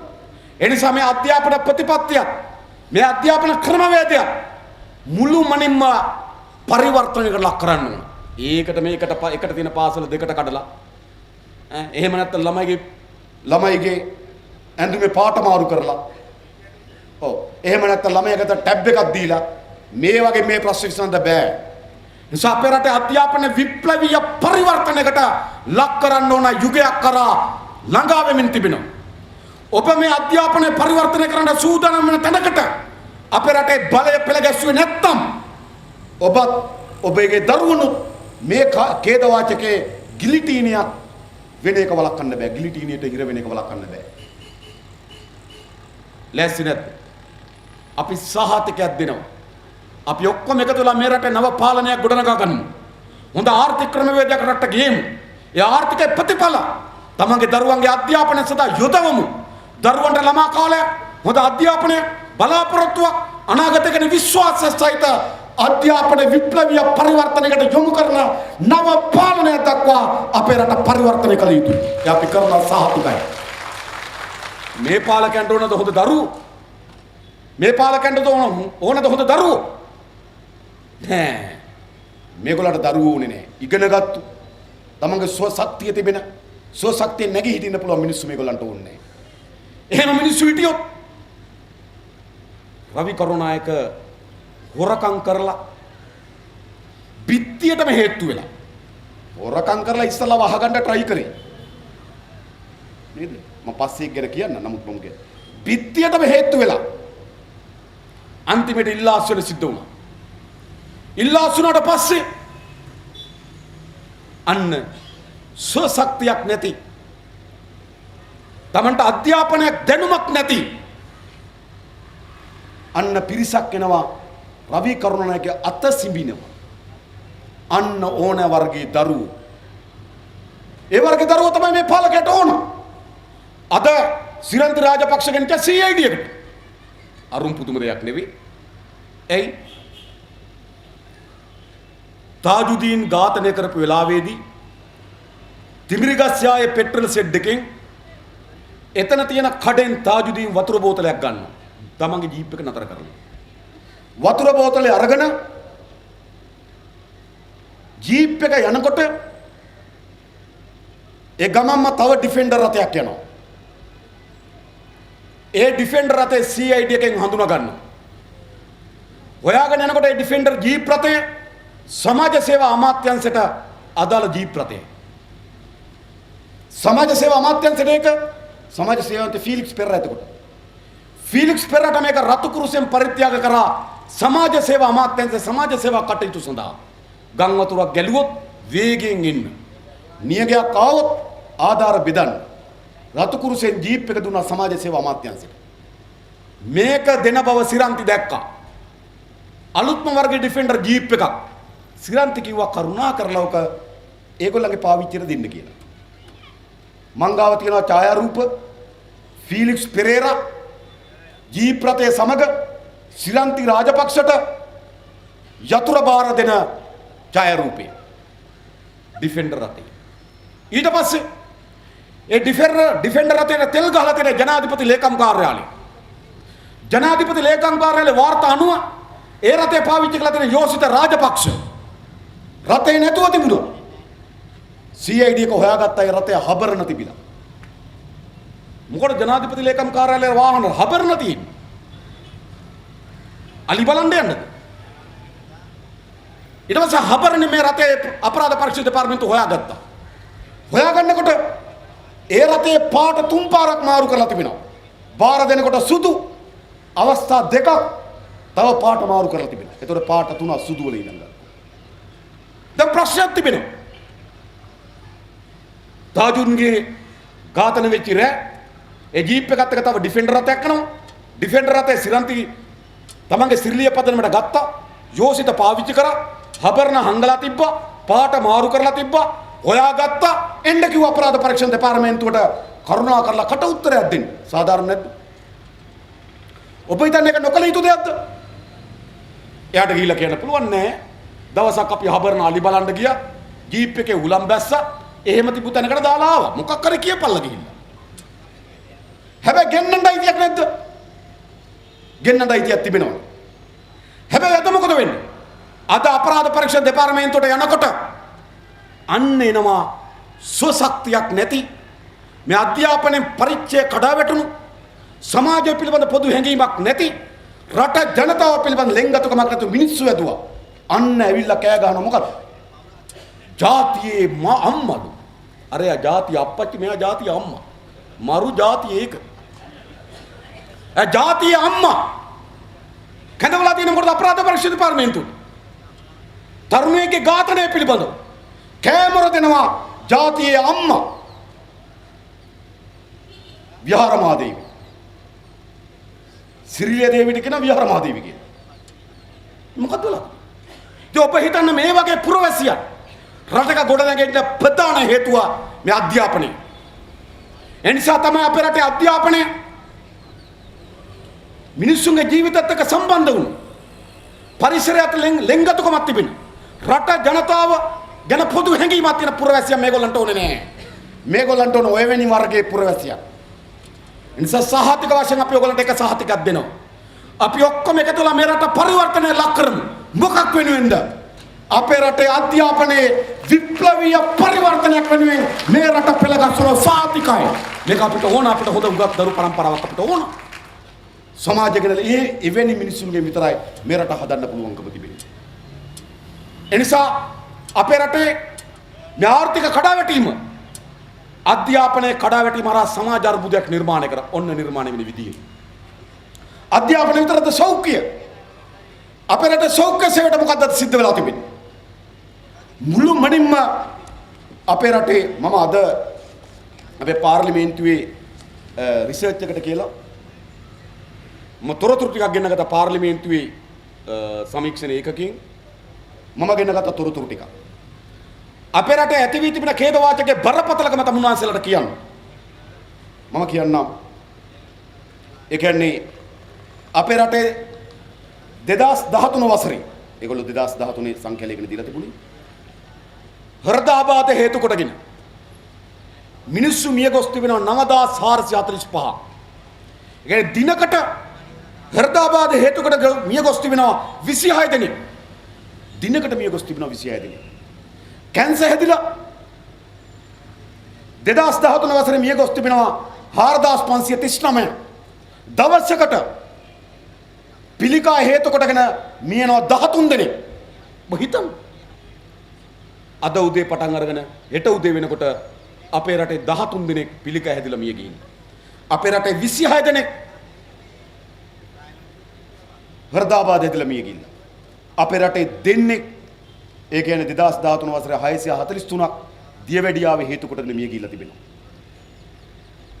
අපේ රටේ වකුගඩු රෝගය වේගෙන් පැතිරෙමින් තිබෙනවා. ආසන්න වශයෙන් ගත්තොත් දවසකට 9 දෙනෙක් හම්බ වෙනවා වකුගඩු අක්‍රිය වෙලා. 9 දෙනෙක්. ලංකාවේ පළවෙනි වකුගඩු රෝගය හම්බුනේ 1992 මෙදවච්චි ඈත ගමක පළවෙනි වකුගඩු රෝගය හම්බුනේ. අවුරුදු 56යි 1992 පළවෙනි වකුගඩු රෝගය මෙදවච්චෙන් ආපෙන්නට අවුරුදු 56යි. 96 වකුගඩු රෝගයක් හම්බ වෙනවා අවුරුදු 48යි. 96 වෙනකොට 2004 වෙනකොට අවුරුදු 36 වකුගඩු රෝගී හම්බ වෙනවා. 2010 වෙනකොට අවුරුදු 20 වකුගඩු රෝගී හම්බ වෙනවා.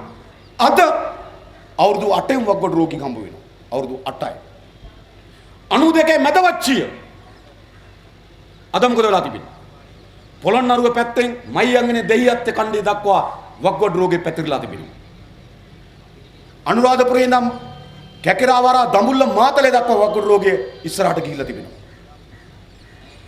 අනුරාධපුරේ ඉඳන් කුරුණෑගල දිශාවට දලදාගම මහව වාරිය පොළ දක්වා වකුගඩු රෝගේ පැතිරලා තිබෙනවා. අර පැත්තෙන් උතුරට කිල්නොච්චිය මුලතෙව් දක්වා වකුගඩු රෝගේ පැතිරලා තිබෙනවා. මුළු රට පුරා 1992 එක වකුගඩු රෝගයක් හොයාගන්නකොට අද වෙනකොට මේ ගත වෙච්ච අවුරුදු 25 දී අද වෙනකොට මොකද වෙලා තිබෙන්නේ? අද වෙනකොට රටෙන් 3න් 1කට වඩා වැඩි භූමි ප්‍රමාණයක් වකුගඩු රෝගයට ගොදුරු වෙලා තිබෙනවා. වයස් ප්‍රමාණය අවුරුදු 8 දක්වා වකුගඩු රෝගීන් හම්බ වෙමින් තිබෙනවා. මොකද මේගොල්ලෝ කරු පරීක්ෂණේ? මොකද සොයා ගැනීම සඳහා කරු බෙහෙත මුකුත් නැහැ මතක තබා ගන්න. කිසිදු විධිමත් පරීක්ෂණයක් වකුගඩු රෝගය පිළිබඳ සොයාගෙන නැහැ තාම. කිසිදු විධිමත් පරීක්ෂණයක් හොයාගත්තේ නැහැ. මිනිස්සු මැරෙනවා මතක තබා ගන්න. මේ දවස්වල පැතිරෙන ඩෙන්ගු රෝගී අපි ගියා උණරෝහලට බලන්න. උණරෝහලේ උඩ ඇඳ උඩ ලෙඩ්ඩු 3 දෙනයි. ඇඳ යට ලෙඩ්ඩු, බංකුවේ ලෙඩ්ඩු. ඉස්පිරිතාලේ ගේට්ටුවේ බෝඩ් එකක් ගහලා ලෙඩ්ඩු බාර ගන්න නැත කියලා. ලෙඩ්ඩු බාර ගන්න නැත්නම් ඒක ඉස්පිරිතාලයක් නෙවෙයි. ඉස්පිරිතාලේ ප්‍රධාන වැඩේ ලෙඩ බාර ගන්න. දැන් ලෙඩ්ඩු බාර ගන්න ඉස්පිරිතාලවල ඩෙන්ගු මාරාන්තික ලෙස පැතිරෙනවා. සෞඛ්‍ය මැති මොකද කියන්නේ? සෞඛ්‍ය මැති මොකද කියන්නේ? දැන් තීරණය කරගෙන තිබෙනවා ඩෙන්ගු හැදලා මැරෙන ගාන කියන්නේත් නැහැ. ඩෙන්ගු හැදෙන ගාන කියන්නේත් නැහැ. දැන් 300කට ආසන්න ප්‍රමාණයක් මිය ගොස් තිබෙනවා. ලක්ෂයකට වඩා වැඩි ගානකට හැදිලා තිබෙනවා. හැබැයි ඉස්සර ඔයගොල්ලෝ දකින ප්‍රවෘත්ති වලට දවස් දෙක තුනකට සැරයක් කියනවා දැන් ඩෙන්ගු රෝගී මෙච්චර හැදිලා දැන් ඩෙන්ගු වලින් මෙච්චර මැරිලා කියලා. රාජසේන රට තීන්දුවක් අරන් හැදෙන ගානක් කියන්න එපා මැරෙන ගානක් කියන්න එපා කියලා. මොකද මදුරුවට එහි කියලා. දැන් මේ මදුරුව ගණන් කර දිවිතින්නේ. දැන් 80ක් මැරිලා කිව්වහම මදුරුව හිතනවා තව 20ක් මරන්න ඕන කියලා. මේ රාජිතයගේ මොලේ. සංඛ්‍යා දත්ත කියලා කියන්නේ ඒක පැතිරෙන්න කොහොමද? පැතිරෙන ශීඝ්‍රතාවය මොකද්ද? පැතිරෙන මොන කලාපවලද? ඒක අත්‍යවශ්‍යයි විසඳුමක් හිමි වෙනුවෙන්. එහෙම තමයි විසඳුම හොයන්නේ. හැබැයි මේගොල්ලෝ කියන ගණනය වන් අතර කරන්න. මැරෙන ගාන කියන්න එපා, හැදෙන ගාන කියන්න එපා මදුරුවට එහි. රාජිතය හිතනවා මදුරුවා ගණන් කර තමයි විදින්නේ කියලා. ගණන් කර තමයි මරන්නේ කියලා. මේකට වෙලා තිබෙනවා. සබේ මුළු සෞඛ්‍ය පද්ධතියම කඩාවැටලා තිබෙනවා. ඒ අතර මෛත්‍රීපාල සිරිසේන මහත්තයා කියනවා නා කියුබාවේ නම් ඩෙන්ගු නැති කරා තමයි. හැබැයි කියුබාවේ නැති කරේ ඩෙන්ගු සදා හැදුවා හමුදාවක්. ගෙවල් වලට යනවා පරීක්ෂා කරන්න. බැරි වෙලාවට ඩෙන්ගු කීටයක් හිටියොත් ගෙට ගිනි තියනවා. පට්ටපල් බොරු. මම කියන්නේ මෛත්‍රීපාල සිරිසේන මහත්තයා නොදන්න අටමගල් නොකිය ඉන්න කියලා. ගෙවල් ගිනි තියලා ඩෙන්ගු නැති කරේ නෑ. කියුබාව ඩෙන්ගු සඳහා නෙවෙයි වැඩපිළිවෙල හැදුවේ. කියුබාව වැඩපිළිවෙල හැදුවේ මොකක් වෙනුවෙන්ද? කියුබානු ජනතාවගේ සෞඛ්‍ය වෙනුවෙන්. ඒකයි වැඩපිළිවෙල. කියුබාව මොකද්ද ප්‍රතිපත්තිය?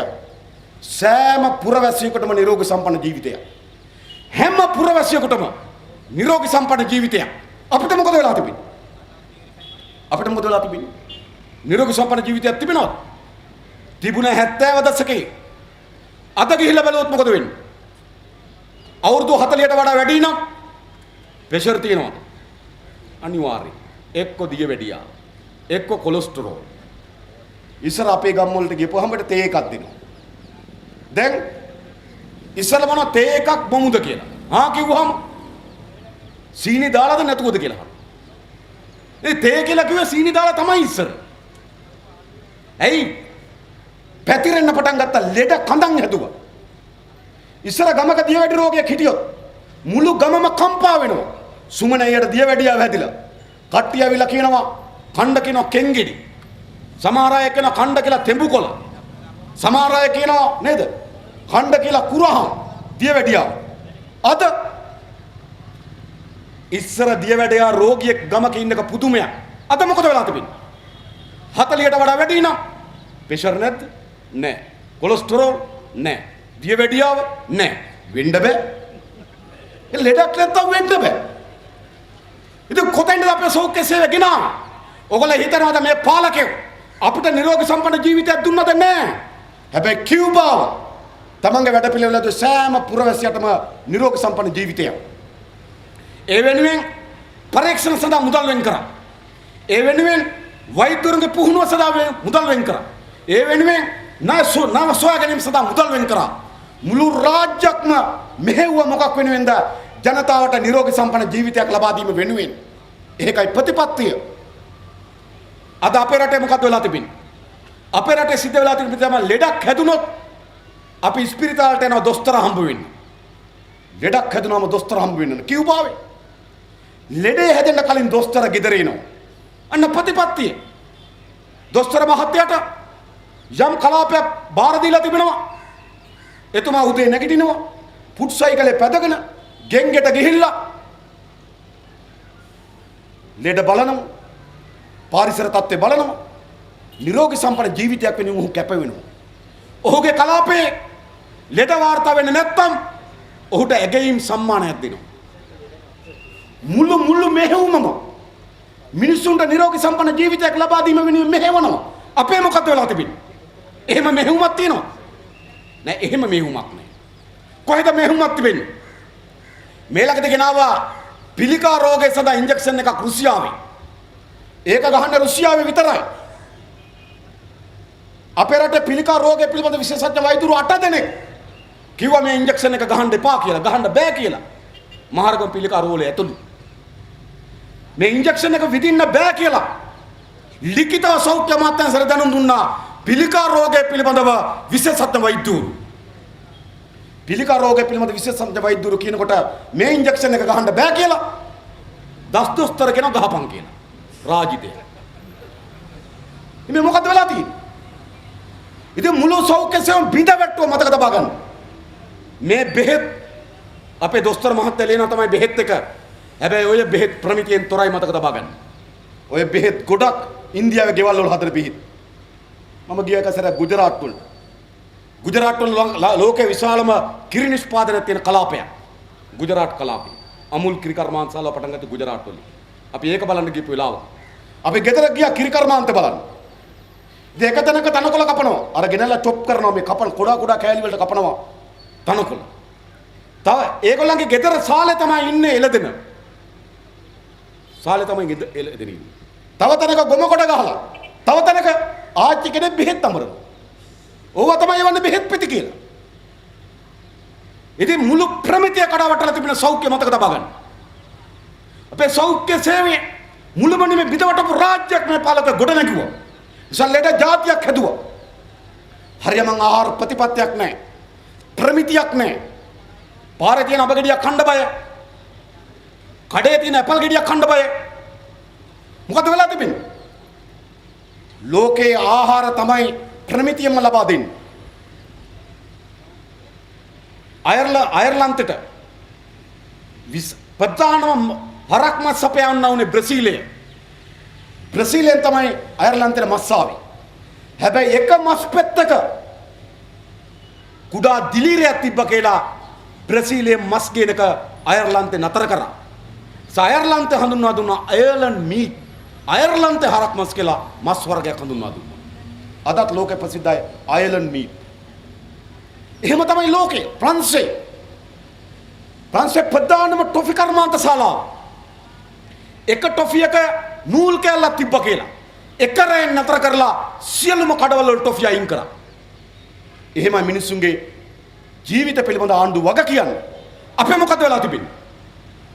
හරියම ආහාර වේලක් අපිට දෙන්නේ නැත්තම්, හරියම බෙහෙත් ටිකක් අපිට ලබා දෙන්න විදියක් නැත්තම්, සෞඛ්‍ය පද්ධතිය කඩාවැටලා නම් ඔබ විශ්වාස කරනවද මේ පාලකයෝ ගැන? හැබැයි ඒ පාලකයන්ට ප්‍රශ්නයක් නැහැ. ඇයි ඒ පාලකයන්ට ප්‍රශ්නයක් නැත්තේ? මේ පාලකයෝ මෙහෙන් බෙහෙත් ගන්නේ නැහැ. පහුගිය ගම් වතුර කාලේ අකමැති රනිල් වික්‍රමසිංහ හදිසිය ගියා ඇමරිකාවට. රටේ ලොකු විවේචනයක් ආවා ගම් වතුර වෙලාවක රටේ අගමැතියයි ගියේ කියලා. ආවනේ නේද? ගම් වතුර ඉවර වෙලා යන්න තිබ්බනේ කියලා. බලනකොට මොකද වෙලා තියෙන්නේ? රනිල් වික්‍රමසිංහ ඇමරිකාවේ ගියේ බෙහෙත් ගන්න. ඇයි ඒ ගම් වතුර කාලෙම ගියේ? ජනවාරි මාසේ තමයි අපොයින්ට්මන්ට් එක කරන් තිබුණේ. ඒ දොස්තරගෙන් වෙලාව වෙන් කරගෙන තිබුණේ ජනවාරි මාසේ. તો රටේ අගමැතිවරයාට ඒ දොස්තර දිනේ දීලා තියෙන මාස 7කට පස්සේ ඒ ගම් වතුර කාලේ ගියේ නැත්තම් ඊළඟ යන ලබන පෙබරවාරි වල එහෙනම් ඇමරිකාවේ අල්ලලා තියෙන මොන දොස්තරද? ඇමරිකාවෙත් අල්ලලා තියෙන සුපර්ම දොස්තර. රටේ අගමැතිරත් මාස 7ක් බලන් ඉන්න දිනයක් ගන්න ඕනේ ඇමරිකාවේ දොස්තර. හිතා ගන්න පුළුවන්. ඇමරිකාවේ බෙහෙත් ගන්න යනව නෙවෙයි. ඇමරිකාවේ ඉන්න සුපර්ම දොස්තර ගාවට තමයි රනිල් වික්‍රමසිංහ බෙහෙත් ගන්න ගියේ. මාස 7ක කාලයක් ගියා රනිල්ට දිනයක් ගන්න. ඊට පස්සේ ඇමරිකාවේ ඉඳන් ආවා ලංකාවට. එතන മന്ത്രിවරු ගියා එයාපෝට් එකට පිළිගන්න. මොකක්ද අගමැති කිව්වේ? කැඩි කැඩි ගියා මම දැක්ක ටීවී වල ගියා ඒක. മന്ത്രിවරු වට වෙලා ඉන්න අගමැතිවරු මොකද්ද කියන්නේ? ඇමරිකාවේ සෞඛ්‍ය සේවය මෙහෙමයි.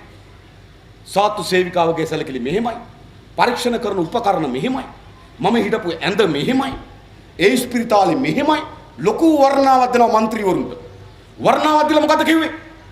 මමත් මේ කල්පනා කරමින් ඉන්නේ മന്ത്രിවරුත් ඒ ස්පිරිතාලේට බෙහෙත් ගන්න යන්න ඉන්ෂුරන්ස් ක්‍රමයක් හදන්නේ කොහොමද කියලා. දැන් මොකද අගමැතිගේ ප්‍රකාශය? එතුමා ගිහිල්ලා ඇමරිකාවෙන් සුපර් තැනකින් බෙහෙත් ගත්තා. එතුමා දැන් කල්පනා කරමින් ඉන්නවලු මොකද්ද? മന്ത്രിවරුන්ටත් එහෙට බෙහෙත් ගන්න යන ක්‍රමයක් හදන්න. දැන් අගමැති ජනතාවගේද කාගේද? හරිනම් අගමැතිය මොකද්ද කියන්නේ තිබුණේ? මම ගියා ඇමරිකාවේ බෙහෙත් ගන්න. ඒ සෞඛ්‍ය ප්‍රතිපත්ති ඒ සෞඛ්‍ය පහසුකම් ඉස්තරම් මමත් අපේක්ෂා කරනවා අපේ රටේ ජනතාවට එහෙම සෞඛ්‍ය සේවයක් හදලා දෙන්න. ඒකනේ අගමැති කියන්නේ. හැබැයි අගමැති කිව්වේ මොකක්ද? අගමැති කියලා මම කල්පනා කරනවා മന്ത്രിවරුත් එහෙට යවන්න ඉන්ෂුරන්ස් ක්‍රමයක් හොයලා දෙන්න. දැන් මේ පාලකෝ ජනතාවගේ අපි යන්නේ තමුන්නාස්සලගේ. මේ පාලකෝ ජනතාවගේ නෑ ජනතාවගේ පාලකෝ මෙහෙම කරන්නේ නෑ මතක තබා ගන්න. ඒගොල්ලෝ බෙහෙත් ගන්න රටේ සෞඛ්‍ය ඇමති පපියෝ අමාරු වෙලා බෙහෙත් ගන්න ගියේ කොහටද? සිංගප්පූරුවට. සෞඛ්‍ය ඇමති බෙහෙත් ගන්න යන්නේ සිංගප්පූරුවට. ඇයි? සෞඛ්‍ය ඇමති දන්නවා මෙහි සෞඛ්‍ය තරම. ඉතින් රාජිතයට විශ්වාස නැහැ මෙහි. අපි විශ්වාස කරන්න. බෙහෙත් ගන්න ගියා. බෙහෙත් ගන්න කොච්චර දුන්නද? ජනාධිපති අරමුදලෙන් මෛත්‍රීපාල සිරිසේන මහත්මයා රාජිතට බෙහෙත් ගන්න ලක්ෂ 100ක් දුන්නා. ලක්ෂ 100ක්. ඇඹිලිපිටිය ස්පිරිතාලේ වාට්ටුවක් හදලා දෙන්න තිබ්බා. හැබැයි ඒ ජනතාවගේ නායකය රාජිතට ලක්ෂ 100ක් දෙනවා සිංගප්පූරුවෙන් බෙහෙත් ගන්න. රාජිතට විතරද? හිටපු ජනාධිපති මහින්ද රාජපක්ෂ කෙහෙලිය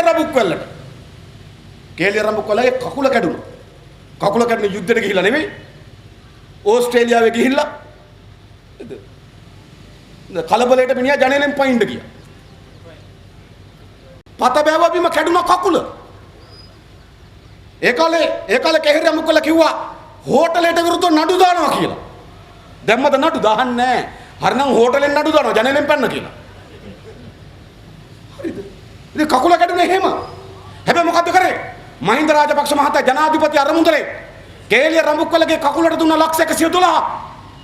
ඕගොල්ලෝ හිතනවාද මේ පාලකයෝ ඕගොල්ලන්ගේ කියලා? දිමු ජයරත්න දුන්න ලක්ෂ 296ක් සිංගප්පූරුවෙන් බෙහෙත් ගන්න.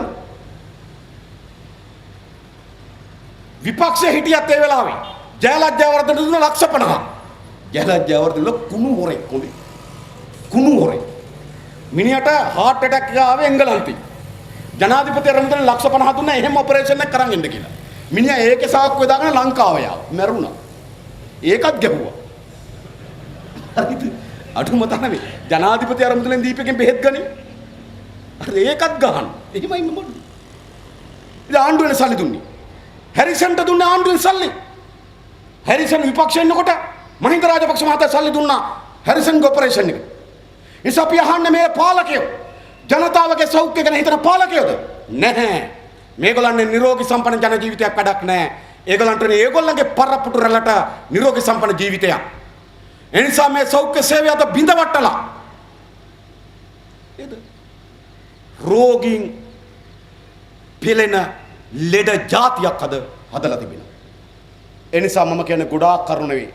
මේ අධ්‍යාපනයේට මේ සෞඛ්‍යයට කළ තියෙන අපරාධය විතරක් කල්පනා කරලා බලන්න හොඳටම ඇති මේ පාලකයන් වෙනස් කරන්න. මොකද මේ සෞඛ්‍ය සේව බිඳ වැටෙන එක සමාජ අර්බුදයක් නිර්මාණය කරනවා. ගෙදර එකම මුදල් උපයන කෙනා හෘදයාබාධයෙන් මැරෙනවා නම්, ගෙදර එකම මුදල් උපයන කෙනාට පිළිකා රෝගයක් වෙළඳෙනවා නම්, ගෙදර මුදල් එකම උපයන කෙනාට වකුගඩු රෝගය හැදෙනවා නම් සමාජ අර්බුදයක් නිර්මාණය වෙන්නේ නැද්ද? ඒ නිසා අද අපේ රටේ ආර්ථික අර්බුදේ සමාජ අර්බුදයක් නිර්මාණය කරලා තිබෙනවා. ඒකේ ප්‍රතිඵල මොකද්ද? මං කියන්න. අපේ රටේ දවසකට 2016 ජුලි මාසේ දක්වා පළවෙනි මාස 6 ගෙවල් බිඳීම් ඇතුළත තියෙන 6053ක් ලංකාවේ 2016 මුල් මාස 6 තුලත ගෙවල් බිඳලා තියෙන 6053ක්. ඒ කියන්නේ දවසකට ගෙවල් බිඳිනවා 17ක්. කොයි හරි තැනක ලංකාවේ දවසකට ගෙවල් බිඳිනවා 17ක්. ඒ වගේම රුපියල් 25000ට වඩා වැඩි මංකොල්ල 2016 මුල් මාසයේ සිද්ධ වෙලා තියෙන 3822ක්. රුපියල් 25000ට වඩා වැඩි හොරකම්. මේකට රවි කරුණානායක ඇතුළත් නැහැ, බැසිල් ඇතුළත් නැහැ. ඒව ගණන් ගන්නත් පුළුවන්. ඒවා හොරු නෙවෙයිනේ මම ඊපස්සේ කියන්නේ. හරිද? මේ ගම්වල රුපියල් 25000ට වඩා වැඩි මංකොල්ල කෑම සිද්ධ වෙලා තිබෙනවා 2016 මුල් මාසය ඇතුළත 3822ක්. ඒ කියන්නේ දවසකට 10ක් කොහේ හරි මුදල් මංකොල්ල කෑම සිද්ධ වෙනවා. ඒ විතරක් අවුරුදු 16ට වඩා අඩු දරුවෝ වැඩි දරුවෝ අවුරුදු 16ට වඩා වැඩි දරුවෝ 2016 වසරේ දූෂණය වෙලා තිබෙන පළමු මාසය ඇතුළත 337ක් ආසන්න වශයෙන් මාස 6ට 337ක් කියන ආසන්න වශයෙන් ගත්තොත් දවසකට දෙන්නේ කොතනක හරි දූෂණ ලක්වන රාජ්‍යයක් ගොඩනගලා තිබෙනවා. ඒ වගේම සිවිදි විහානි කරගන්න. සිවිදි විහානි කරගෙන තිබෙන 2016 3461ක්. දැන් දවසකට 9 දෙනෙක් සිවිදි විහානි කරගන්න. පුදුමයක්. ආර්ථික කඩාවැටිලා නම් මොකද අධ්‍යාපනයෙන් වරොත්තු දෙන්න පුළුවන් මිනිස්සු හදලා නැත්තම් සෞඛ්‍ය කඩාවැටිලා නම් අර්බුදයක් නිර්මාණය කරලා නම් දවසකට 9 දෙනෙක් අපේ රටේ සිවිදි විහානි කරගන්නවා. සමාජ අර්බුදයක් නිර්මාණය වෙලා නැද්ද? අපේ රටේ සමාජ අර්බුදයක් නිර්මාණය වෙලා තිබෙනවා. මංකොල්ල කෑම, ස්ත්‍රී දූෂණ, අපරාධ, ඒ විතරක් නෙවෙයි මාර්ග අනතුරු ඔච්චර සිද්ධ වෙලා තිබෙනවා. 2016 පළවෙනි මාසය ඇතුළත මාර්ග අනතුරු වලින් මිය ගිහිලා තිබෙනවා 2934ක්. දවසකට වාහනවල හැප්පිලා මැරිලා තිබෙනවා 16 දෙනෙක්. 2934ක් 2016 පළවෙනි මාසය ඇතුළත මිනිස්සු මැරලා තියෙන වාහනවල හැප්පිලා. අපි අහන්නේ ඕගොල්ලෝගේ මේ ජාති රටක් ඕනද අපිට? මිනිස්සු වාහනවල හැප්පිලා මැරෙනවා නම් ආසන වශයෙන් ගත්තොත් දවසකට 16ක් සිවිදි විහානි කරගන්නවා නම් දවසකට 9 දෙනෙක්. පිළිකා රෝගයෙන් මැරෙනවා නම් දවසකට 8 දෙනෙක්. දවසකට 13 දෙනෙක්. හෘදයාබාධ වලින් මැරෙනවා නම් දවසකට 26 දෙනෙක්. දියවැඩියාවෙන් මැරෙනවා නම් දවසකට දෙන්නෙක්. මොකද්ද මේ වෙලා තියෙන්නේ? එනිසා අපේ රටේ මහා දැවැන්ත සමාජ ඛේදවාචකයක් නිර්මාණය කරලා තිබෙනවා. ඉතින් මේ ඛේදවාචකයට උත්තරයක් ඕනේ නැද්ද? අපි අහන්නේ අපේ මව අපේ සහෝදරයා සිවිදි විහානි කරගන්නන් දින්නේ. අපේ මවට අපේ සහෝදරයාට පිළිකාවක් හැදෙනකන් දින්නේ. අපේ මව අපේ දරුවා වාහනේ හැප්පිලා මැරෙනකන් දින්නේ. මේ සමාජය වෙනස් කරන්න ඕනේ නැද්ද? එනිසා අපේ සමාජයේ ආර්ථික අර්බුදයක් නිර්මාණය කරා, සමාජ අර්බුදයක් නිර්මාණය කරා. අනිවාර්යයෙන්ම සමාජ ආර්ථික අර්බුදයක් නැති වෙච්ච ඇති වෙච්ච තැනක දේශපාලන අර්බුදයක් නිර්මාණය කරනවා. සපරට අද දේශපාලන අර්බුදයක් තිබෙනවා. මේ දේශපාලකයන් මහජනගේ දේපල කෝටි ප්‍රකෝටි ගණන් හොරකම් කරගන්න රැලක් බවට පත්වලා තිබෙනවා. රවි කරුණායක කැඳෙව්වා බැඳුම් කර කොමිසමට. බැඳුම් කර කොමිසම දැම්මේ මොකටද? බැඳුම් කර කොමිසම දැම්මේ මහ බැංකුවේ බැඳුම් කර ගනුදෙනු වරා සිදු වුණු වංචාවට හවුල්ලුවන් හොයාගෙන යනකොට පැත්තක ඒ කියන්නේ බැඳුම් කරේට තාම රවිගේ සම්බන්ධය තාම ඒක ඉස්සරහට තියෙන්නේ හොඳේ. වෙන හොරකමක් රවිගේ අහුවෙනවා. හොයන්න ගියා මිනිමරුවේ. කියන්නේ මිනිහෙක් ඝාතනය කරලා මිනිමරුව හොයන්න යනකොට කසිප්පුකාරයා අහුවෙලා. අහුවෙනවනේ දැන් ගමේ. හිටපු ගමන් ගමට පොලිසියෙන් එනකොට කසිප්පුකාරයා දුවලා. අන්න ඒ වගේ. මේ නිකන් කසිප්පුම නෙමෙයි හොඳ මෙන්ඩිස් සරක්කුවා. මේ රවි. හරිද? මොකද සිද්ධ වුනේ? රවි කරුණායකව බැඳුම් කර ගනුදෙනුව පිළිබඳ ප්‍රධාන චූදිතය බවට පත් වෙලා තිබුණේ අර්ජුන මහේන්ද්‍රන්ගේ බෑනා අර්ජුන ඇලෝසියස් මූල්‍ය සමාගම තියෙන පර්පචුවල් කියලා. ඕනෑම මූල්‍ය සමාගම වාර්ෂික තමන්ගේ වත්කම් බැරකම් පිළිබඳ ප්‍රකාශනයක් දාන්න ඕන සමාජයට. ගිණුම් ප්‍රකාශනය දාන්න ඕන. ඒක තමයි මූල්‍ය සමාගම වගකීම. සෙලාම් බැංකුව හැම වසරකම දාන්න ඕන. ඒයි ජනතාවගේ සල්ලි තියෙනවා. ජනතාවට දැනගන්න ඕන බැංකුවේ තත්ත්වය. මහජන බැංකුව සෑම වසරක මූල්‍ය ප්‍රකාශන දාන්න ඕන. හැම මූල්‍ය සමාගමක්ම රටට තමන්ගේ මූල්‍ය ප්‍රකාශන දාන්න ඕන ජනතාවට දැනගන්න. පර්පචුවල් කියන්නේ මූල්‍ය සමාගම. දැම්ම මූල්‍ය ප්‍රකාශනය මුදල් අවුරුද්දක් කියලා කියන්නේ කැලෙන්ඩර් අවුරුද්ද නෙවෙයි. මුදල් වසරේ පටන් ගන්න මාර්තු වලින් ඊළඟ මාර්තු වලින් ඉවර වෙනවා. 2015 මාර්තු සිට 2016 මාර්තු දක්වා 2015 මාර්තු සිට 2016 මාර්තු දක්වා පර්පචුවල් සමාගමේ ලාභය කීයද? කීයද ලාභය? කෝටි 520යි පෙන්නන ලද ලාභය. ගොඩාක් මූල්‍ය සමාගම ඇත්ත ලාභය පෙන්වන්නේ නැහැ. හැබැයි පර්පචුවල් සමාගම අර්ජුන ඇලෝසියස්ගේ සමාගම ඔහු පෙන්නනවා වසරක ඔහුගේ ලාභය කෝටි 520යි. ඒ කියන්නේ දවසක ලාභය ආසන වශයෙන් ලක්ෂ 150යි. අද උදේ නැගිටලා හෙට උදේ නැගිටිනකොට අර්ජුන ඇලෝසියස්ගේ ලාභය ලක්ෂ 150යි. කොහොමද? ඕගොල්ලෝ පරම්පරා කීයක් ඒද ලක්ෂ 150ක ලාභයක් ගන්න? එක දවසේ ලක්ෂ 150යි. සේවක කීයකද ඉන්නේ? ඩ්‍රයිවර්ලත් එක සේවක 20ට වඩා අඩුයි. ගොඩනැගිල්ල අඩි 10 20 කාමරයක් අපේ ගෙදර මැදසාලේ වගේ.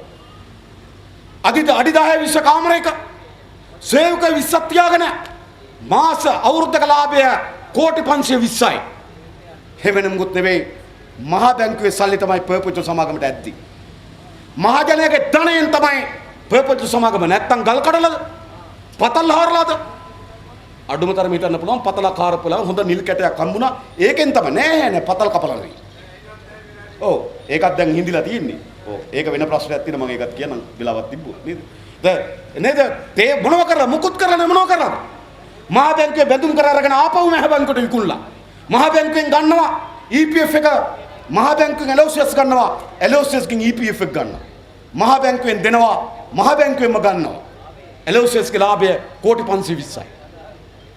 මේ කනුදෙනුවත ගැන තමයි හෙව්වේ. හොයන් යනකොට අහු වුණා රජමල්වත්ති කෝට්ටි රවි කරුණාගේ ගයක් තියෙනවා ගේ අලුත් වැඩියා කරනවා. අලුත් වැඩියා කරනකොට එයාට ඒ ගෙදර ඉන්න බෑ කියලා එයා කුලියට ගයක් කරන් යනවා. ගම්මල අපි තමයි කාමරයක හුණු ගන්නකොට අනිත් කාමරයට බඩුව දිනවා. එහෙම නේද? ඒ කාමරේ හුණු ගන්නකොට සාලෙට බඩුව දිනවා. රවි කරුණායක තමන්ගේ ගේ අලුත් වැඩියා කරනවා කියලා ගයක් අරගෙන ගියා. කීයද මාසික කුලිය ලක්ෂ 14මාරයි. මාසික කුලිය ලක්ෂ 14මාරයි. රටේ ගම්මානවල ජනතාවට නිවාසයක් හදාගන්න නිවාස සංවර්ධන අධිකාරියෙන් දෙන්නේ ලක්ෂ 1මාරයි. හැබැයි රටේ මුදල් ඇමතිගේ ගෙදර මාසික කුලිය ලක්ෂ 14මාරයි. මාස 8ක් ගෙදර ඉන්නවා. ගෙවල් කුලිය ගෙවන්නේ අර්ජුන ඇලෝසියස් පර්පචුවල් සමාගමේ අයිතිකාරය. ගෙවල් කුලිය ගෙවන්නේ යා. මතද බලන්න. ඊට පස්සේ ඒ ගේ ටික කාලයක් ඉඳලා මාස 8ක් හිටියා ගේ. මිනිහට හිතුණා ගේ මිලදී ගන්න ඕන කියලා. සල්ලි දීලා ගත්ත ගේ කීයද? ලක්ෂ 1650 මිලියන 165ක් දීලා කෝටි 16මාරක් දීලා කුලියට හිටපු ගේ මාස 8කින් රවි කරුණානායක ගත්තා. කෝටි 16මාරයි ඒකේ. ඊට රවි කරුණානායකගේ අලුත් වැඩිය කරේ කවුද? සංකෙන් කියන සමාගම දැන් ගිහිල්ලා ඔයගොල්ලෝ සංකෙන් එකේ වෙබ් අඩවියට යන්න. සංකෙන් කියන ඉදිකිරීම් සමාගම තමන් කරන ලද ඉදිකිරීම් කරන ලද අයක දාලා තිනවා. ඒ කියන්නේ සමාගමට ඒ සමාගම ප්‍රොෆයිල් එකේ ඒ සමාගම පිළිබඳ විස්තරය දාලා තියෙනවා. සංකෙල් කියන සමාගම තමයි රජමලවත රවි කරුණානායකගේ අලුත් වැඩිය කරේ. ගේ අලුත් වැඩිය කරන්න කීයද? මිලියන 54යි. 5 කෝටි 40 ලක්ෂයක් දීලා ගේ අලුත් වැඩිය කරනවා. කොහොමද වෙන්නේ? ගයක් හදන්නම ලක්ෂකමාරයි. රවි කරුණානායකගේ අලුත් වැඩිය කරන්න ලක්ෂ 540යි. කොමිසමෙන් අහනවා රවි කරුණානායකගේ ගේ කුලියට ගත්තද? නෝනා තමයි දන්නේ. ගේ කුලිය කීයද? නෝනා තමයි දන්නේ. කුලිය ගෙව්වේ කවුද? නෝනා තමයි දන්නේ. ගේ සල්ලි දීලා ගත්තද? නෝනා තමයි දන්නේ. කීයක් දීලාද ගත්තේ? නෝනා තමයි දන්නේ. එහෙම නෝනලා ඉන්න පුළුවන්ද? එහෙමනම් රවි කරුණානායක ඉන්න ඕන වෙන නෝනා කෙනෙක් එක්ක සුවර් එකට. හා නැද්ද? ඒ තමන්ගේ නෝනා දන්නේ තමන්ගේ නෝනා ගයක් කුලියට ගන්න එක දන්නේ නැද්ද මහත්තයා? තමන්ගේ නෝනා ගයක් ගන්න එක දන්නේ නැද්ද මහත්තයා? මේ මොනවද මේ කියන්නේ? මහජනක දේපල කෝටි ප්‍රකෝටි ගණන් හොරකම් කරලා ඇවිල්ලා කියන නෝනා තමයි දන්නේ. මේකනේ මේ වෙලා තිබෙන්නේ. මහජනක දේපල කෝටි ප්‍රකෝටි ගණන් හොරකම් කරලා පල් හොරු අපේ රට පාලනය කරන දේශපාලන අර්බුදයක් නෙමෙයිද? දැන් රවි කරුණානායක ඇමතිකමෙන් අයින් කරනවා. ඇමතිකමෙන් අයින් වුණාම එවන් ගාඩ් එක ආරක්ෂා කරලා ඉල්ලා සිටි ඉලක්ක මාරපන වාඩි කරවන. හරියට සංගීත පුටු තරංගෙ වගේ. දැන් රවි කරුණානායක ඉట్లా වටේ කර ඉන්නවා. අය හොරේ කහුණා මිනිහා ඉල්ලා තුනම රවි වාඩි වෙනවා. හරිද මේ හරි සෙල්ලමක්. නේද? ඇමතිවරු ටික පුටු වටේ වාඩි වෙලා හිටියා. එවන් ගාඩ් එකට ආරක්ෂාව දුන්නු බව තිලක් මාරපන පිළිගත්ත මතක තියාගන්න පාර්ලිමේන්තුවේ. තිලක් මාරපන පාර්ලිමේන්තුවේද කිව්වා එවන් ගාඩ් ගිනියවි නැව අල්ලන්න ගියේ පොලිසිය මහත්තුරු ලකුණු දා ගන්න කිව්වා. පොලිසිය මෙති කියන පොලිසිය මහත්තුරු ලකුණු දා ගන්න තමයි නැව අල්ල ගන්න කිව්වා. ඊට පස්සේ පාර්ලිමේන්තුවේ පොලිස් බාර ඇමති හොඳේ. පොලිස් බාර ඇමති තිලක් මාරපන පාර්ලිමේන්තුවේද කිව්වා මම මේ මගේ සේවාදායකයා මෙයා. ඇමති ඉස්සර මිනිහා නීතිඥයනේ. මිනිහාගේ සේවාදායකයා. ඉතින් ඇමති පෙනී හිටියේ කවුරු වෙනුවෙන්ද? ඇමතිගේ සේවාදායක වෙනුවෙන් පාර්ලිමේන්තුවේ පෙනී හිටියා. එවන් ගාඩ් එකේ ආරක්ෂාව වෙනුවෙන් තිලක් නැගිට්ටේවා පුටුවේ. දැන් ඇමතිවරු ටික පුටුවේ වාඩි වෙලා තිරක් කරකි හිටියා. ඊට පස්සේ බෙදුම් කර ගනුදෙනුවේ පරීක්ෂණය වෙන ගනුදෙනුවකට අහු වුණා රවි කරුණානායක. රවි කරුණානායක පුටුවේ වාඩි වෙනකොට මාරපන පුටුවට වාඩි කෙරෙව්වා. තව දවස් කීපයක් ගිහලා විජේදාස පුටුවෙන් නැගිට්ටවලු. ආයෝගේ වාඩි කරවන්න පුළුවන් ඊළඟ ආදේ. උත්තර වෙන්නේ. මේ මොකද්ද වෙලා තිබෙන්නේ? ඔයගොල්ලෝ හිතනවාද මේ වගේ දේශපාලන සංස්කෘතියකට අපේ රට ගොඩනගන්න පුළුවන් මේක කල්පනා කරනවා. ඒ නිසා මේ දැවැන්ත දේශපාලන අර්බුදය ඒ විතරක්. ඔය විදිහටම තමයි යෝසිත රාජපක්ෂ. මංගාව තියෙන යෝසිත රාජපක්ෂගේ නමට නාම රාජපක්ෂගේ නමට සිරන්ති නෝනාගේ නමට රට පුරා ගත්ත ඉඩම් 21ක් විස්තර තියෙනවා. ඉඩම් 21ක්. නෑ කියන්න පුළුවන් නම් යෝසිත. මේක දාන්න විශේෂයෙන්ම මම ඉල්ලා හිටනවා දෙරණ නාලිකාවේ මේක ප්‍රකාශ කරන්න. මොකද එතකොට එයා බලනවා. දෙරණ නාලිකාවේ මේක දාන්න. ඔන්න මම කියන්නම් සිරන්ති රාජපක්ෂට යෝසිත රාජපක්ෂට නාම රාජපක්ෂට රට පුරා ඉඩම් තනින් තන 21ක් තිබෙනවා. ඔප්පු අංක මංගාව තිබෙනවා. ගත්තු දිනේ මංගාව තියෙනවා. ගත්තු ගාන මංගාව තිබෙනවා. එන්න කොහෙන්ද මේ ධනෙ? කොහෙන්ද මේ ධනෙ? දෙහිවල දෙපැත්තේ විඩන් දෙක අරගෙන එකට කරලා ගැහුවා ගෙයක්. යෝසිත රාජපක්ෂගේ ඉඩම ඔප්පු වෙනම ගේ යෝසිත රාජපක්ෂට. යෝසිත රාජපක්ෂ ගෙන්නවා FCID එකට.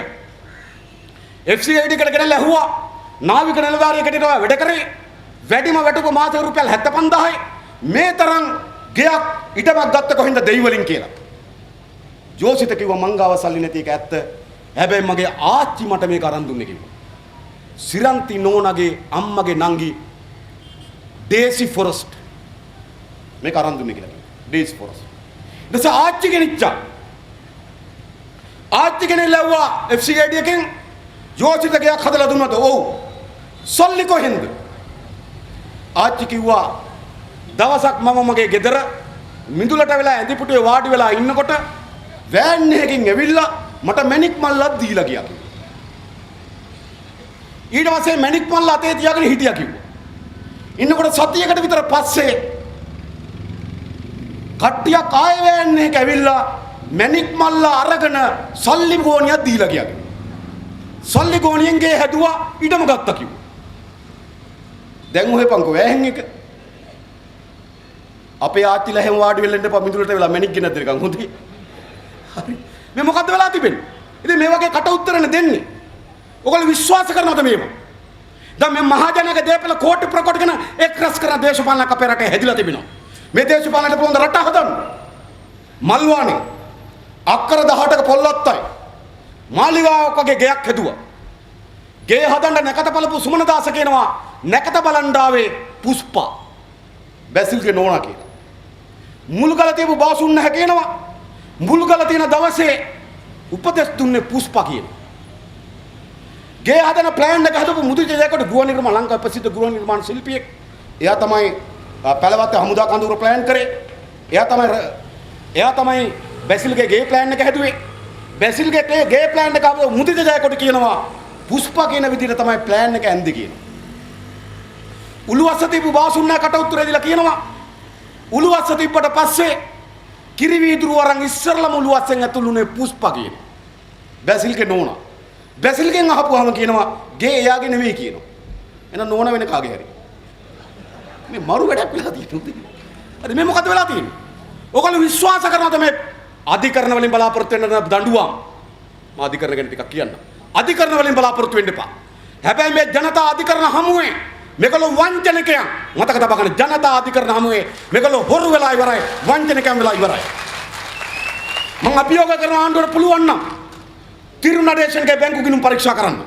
නිරූපාමාගේ මහත්තයාගේ බැංකු ගිණුම් පරීක්ෂා කරන්න. බැසිල්ගේ සල්ලි තියෙන්නේ තිරුනඩේශන්ගේ නමට. මල්වානේ ඉඩමේ ඔප්පුවත් නිරූපමාගේ මහත්තයා තිරුනඩේශන්ගේ නමට. මල්වානේ ඉඩම තියෙන්නේ තිරුනඩේශන්ගේ නමට. ඒ වගේම මාතර බ්‍රවුන්සිල් වල මාතර බ්‍රවුන්සිල් කියන්නේ මාතර නගරයේ තියෙන පදිංචිය සඳහා මිල අධිකම ඉඩම් බ්‍රවුන්සිල් වල තියෙන්නේ. අක්කරයක ඉඩමක් හම්බුණා අයිතිකාරයෙක් නැහැ. හැබැයි ඉඩම වික්කුවා එකන බැසිල් ආවා ගියා කියලා. හැබැයි ඉඩම් හම්බෙන අයිතිකාරයෙක් නේ මහ බ්‍රහ්මයේ මවලා තියෙනවා.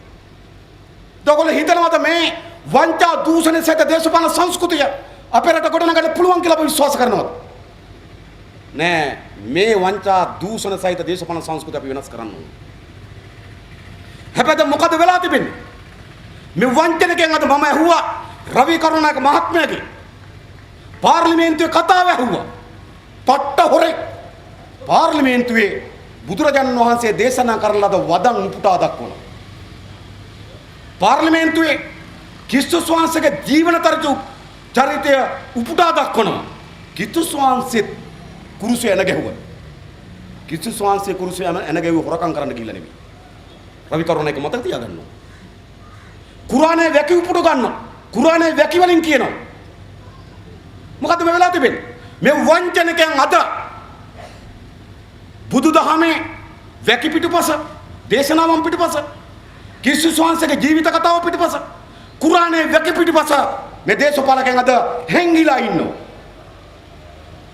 ඒ ඇස්සේ මම දැක්කා හාමුදුරන් වහන්සේ කෙනෙක් ඇවිල්ලා සූත්‍ර පිටකය දේශනා කරමින් රවිගේ අතේ පිරිත් නූල් ගැට ගහනවා. කොහොමද මේ යමින් තිබෙන්නේ? මහජන බෙදලා දෙන නිවාස තමගේ ඥාතීන්ට බෙදුවට පස්සේ ඒකට අවුලා හිරේ ගියාට පස්සේ හිරෙන් බේරෙන්න උපවාස කරාට පස්සේ ඉස්පිරිතාලේ හිටපුවාම හාමුදුරන් වහන්සේ ගිහලා කිරිපෝනවා. කොතනද මේ රටේ සංස්කෘතිය ගිහින් තිබෙන්නේ? ඒ නිසා අපි අපේ රටේ ආගමික නායකයන්ට උතුමන්ලාගෙන් හාමුදුරන් වහන්සේලන් අපි ඉල්ලා හිටින්නේ කරුණා කරලා මේ වංචනිකයන්ට ඔබගේ දහම උපයෝග කරගන්න ඉඩ දෙන්න එපා. ඒ වගේම හොරකම් කරලා අයින් වුණාම මල්වතු මහානායක හාමුදුරුවෝ මුණ ගැහෙන්න යනවා. අස්ගිරි මහානායක හාමුදුරුවෝ මුණ ගැහෙන්න යනවා. මහානායක හාමුදුරුවෝ අසිරුතාවටපත් වෙනවා. ඇයි? අඟුලිමාලා දමනය කරපු දහමක් නේ තියෙන්නේ. දේවදත්තත් දමනය කරපු දහමක් නේ තියෙන්නේ. ඉතින් රවියට ළඟට උන්වහන්සේලා බැහැ දකින්න ආපුවම පිරිත් නූලක් බඳින එක අරුම පුදුම දෙයක් නෙවෙයි. මොකද උන්වහන්සේලා තපස්තාවයටපත් වෙනවා. ඇවිල්ලා ඉන්න පට්ට හොරෙක් බව දන්නවා. හැබැයි ඇවිල්ලා අත දික් කරනවා. ඉතින් බඳිනවා. ඒක යනවා ටීවී එකේ. මේකට වෙලා තියෙන්නේ. ඒ නිසා මේ හොරු අද සංගවෙන්නේ පන්සල ඇතුලේ. ඒක තමයි මහින්ද රාජපක්ෂ මහත්තයා හැම වෙලාවම පන්සල ඇතුලේ. සුදු පිරිවෙට ඇඳගෙන මල් ටික අරගෙන මේ බුදුදහමත් එක්ක මොකද තියෙන සම්බන්ධය? ඔවුන්ගේ ජීවිතත් සමග. ඔවුන්ගේ ජීවිත අඩුමතරම අපි රාජපක්ෂට කියන පන්සිල් පද පහෙන් එකක් රැකලා පෙන්නන්න. පහම එපා. එකක්වත් රැකෙන්නේ නැති නායකයෙක් මත තබා ගන්න.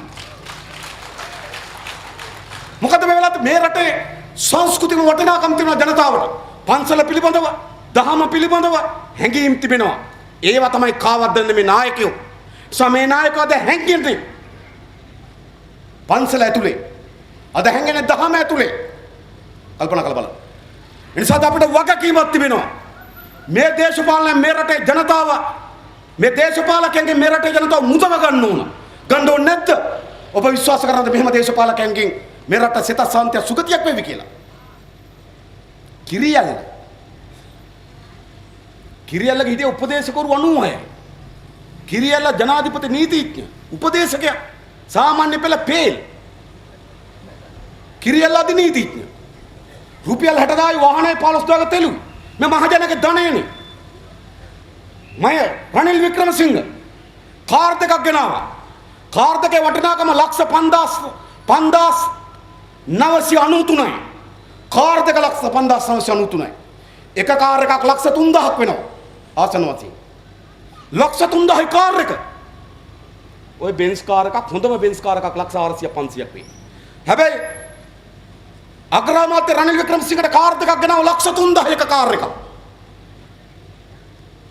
අම්මපා මම හිතන් ඉන්න ඔය කාර් එකෙන් පාර්ලිමේන්තුව ආපු දවසක ගිහිල්ලා බලනවා ඔය කාර් එක මොකද්ද කියලා. ලක්ෂ 3000 කාර්. නයිට් රයිඩර්ගේ කාර්ද දන්නේ. ලක්ෂ 3000ක් දීලා කාර් මේ රටේ මහජනගේ ධනය කොච්චර දුරද යන්නේ? රත්නපුරේට යනවාද රනිල් වික්‍රමසිංහ කාර් එකේ? රත්නපුරේට නෙවෙයි. පාර්ලිමේන්තුවට සමහර දවස්වල එන්නේ හෙලිකොප්ටරේ. කිලෝමීටර 25 30ක් යන ඔය කාර් එකේ. හැබැයි ලක්ෂ 3000ක් ගෙනලා කාර් ගේනවා. ඕගොල්ලෝ හිතනවාද මේගොල්ලෝ නායකයෝ කියලා? මම අහන්නේ. මෛත්‍රීපාල සිරිසේන මහත්තයා මම දැක්ක හඟුරන්කෙත ගියා SP සනායක ලෑස්ති කළා තිබුණා හිසතෙල් ගෑමේ මංගල්‍යය. හිසතෙල් ගෑමේ මංගල්‍යයට මෛත්‍රීපාල සිරිසේන මහත්තයාගේ හෙලිකොප්ටර් දෙකක. මොකටද හෙලිකොප්ටර් දෙකක යන්නේ? පාර යනකොට කාර් දෙකක යන එක පිළිගන්න පුළුවන්. එක කාර් එකක හුලම් බැස්සොත් අනිත් කාර් එකට නගින්න පුළුවන්. උඩින් යනකොට හෙලිකොප්ටර් දෙකක යන්නේ. එකක ප්‍රශ්නයක් ආවොත් අනිත් එකට පනින්නද? පත බෑවෙනවා බිම. මත තබගන්න. මොකද ජනාධිපති උනාට පස්සේ ආවද තොටු ඉගිලෙන්නේ. හෙලිකොප්ටරේට නෑ. මේ රටේ මහජනක දේපල නාස්ති කරන පාලකයෝ. තලතා අතු කරලා කාර් වාහන ආණ්ඩුවෙන් සල්ලි දීලා වාහන ගෙනාවා. ලක්ෂ 430යි.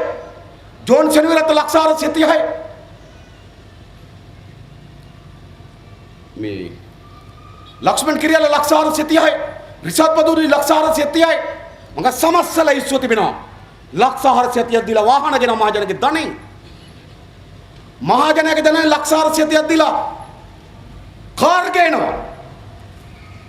සමෘද්ධි සංවර්ධන නිලධාරියට ලියුමක් යවනවා 10% සමෘද්ධිය කැපෙන්නේ නැත්නම් පඩිය කපනවා කියලා. දැන් කාගේද මේ පාලකයෝ? එනිසා අපේ රටේ දේශපාලන වෙනසක් ඕන වෙලා නැද්ද? අපි තමුන්වහන්සේලා ගන්න මේ දේශපාලන වෙනස් කරන්න ඕන නැද්ද? මේ දේශපාලන වෙනස් කරන්න ඕන දේශපාලනය. මේ ආර්ථික ක්‍රම වෙනස් කරන්න ඕන. මේ සමාජය යහපත් සමාජයක් බවට පත් කරන්න ඕන. මේ දේශපාලන වෙනසක් මේ රටේ ඕන. ඕන නැද්ද?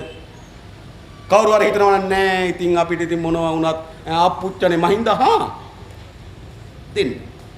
හැබැයි අපි විශ්වාස කරනවා අපේ රටටත් අපේ රටේ දරුවන්ටත් අනාගතයක් අවශ්‍ය නම් අපි මේ දේශපාලන පරිවර්තනය සිදු කළ යුතුයි. අනිවාර්ය වශයෙන් මේ පරිවර්තනය සිදු කරන්න ඕන.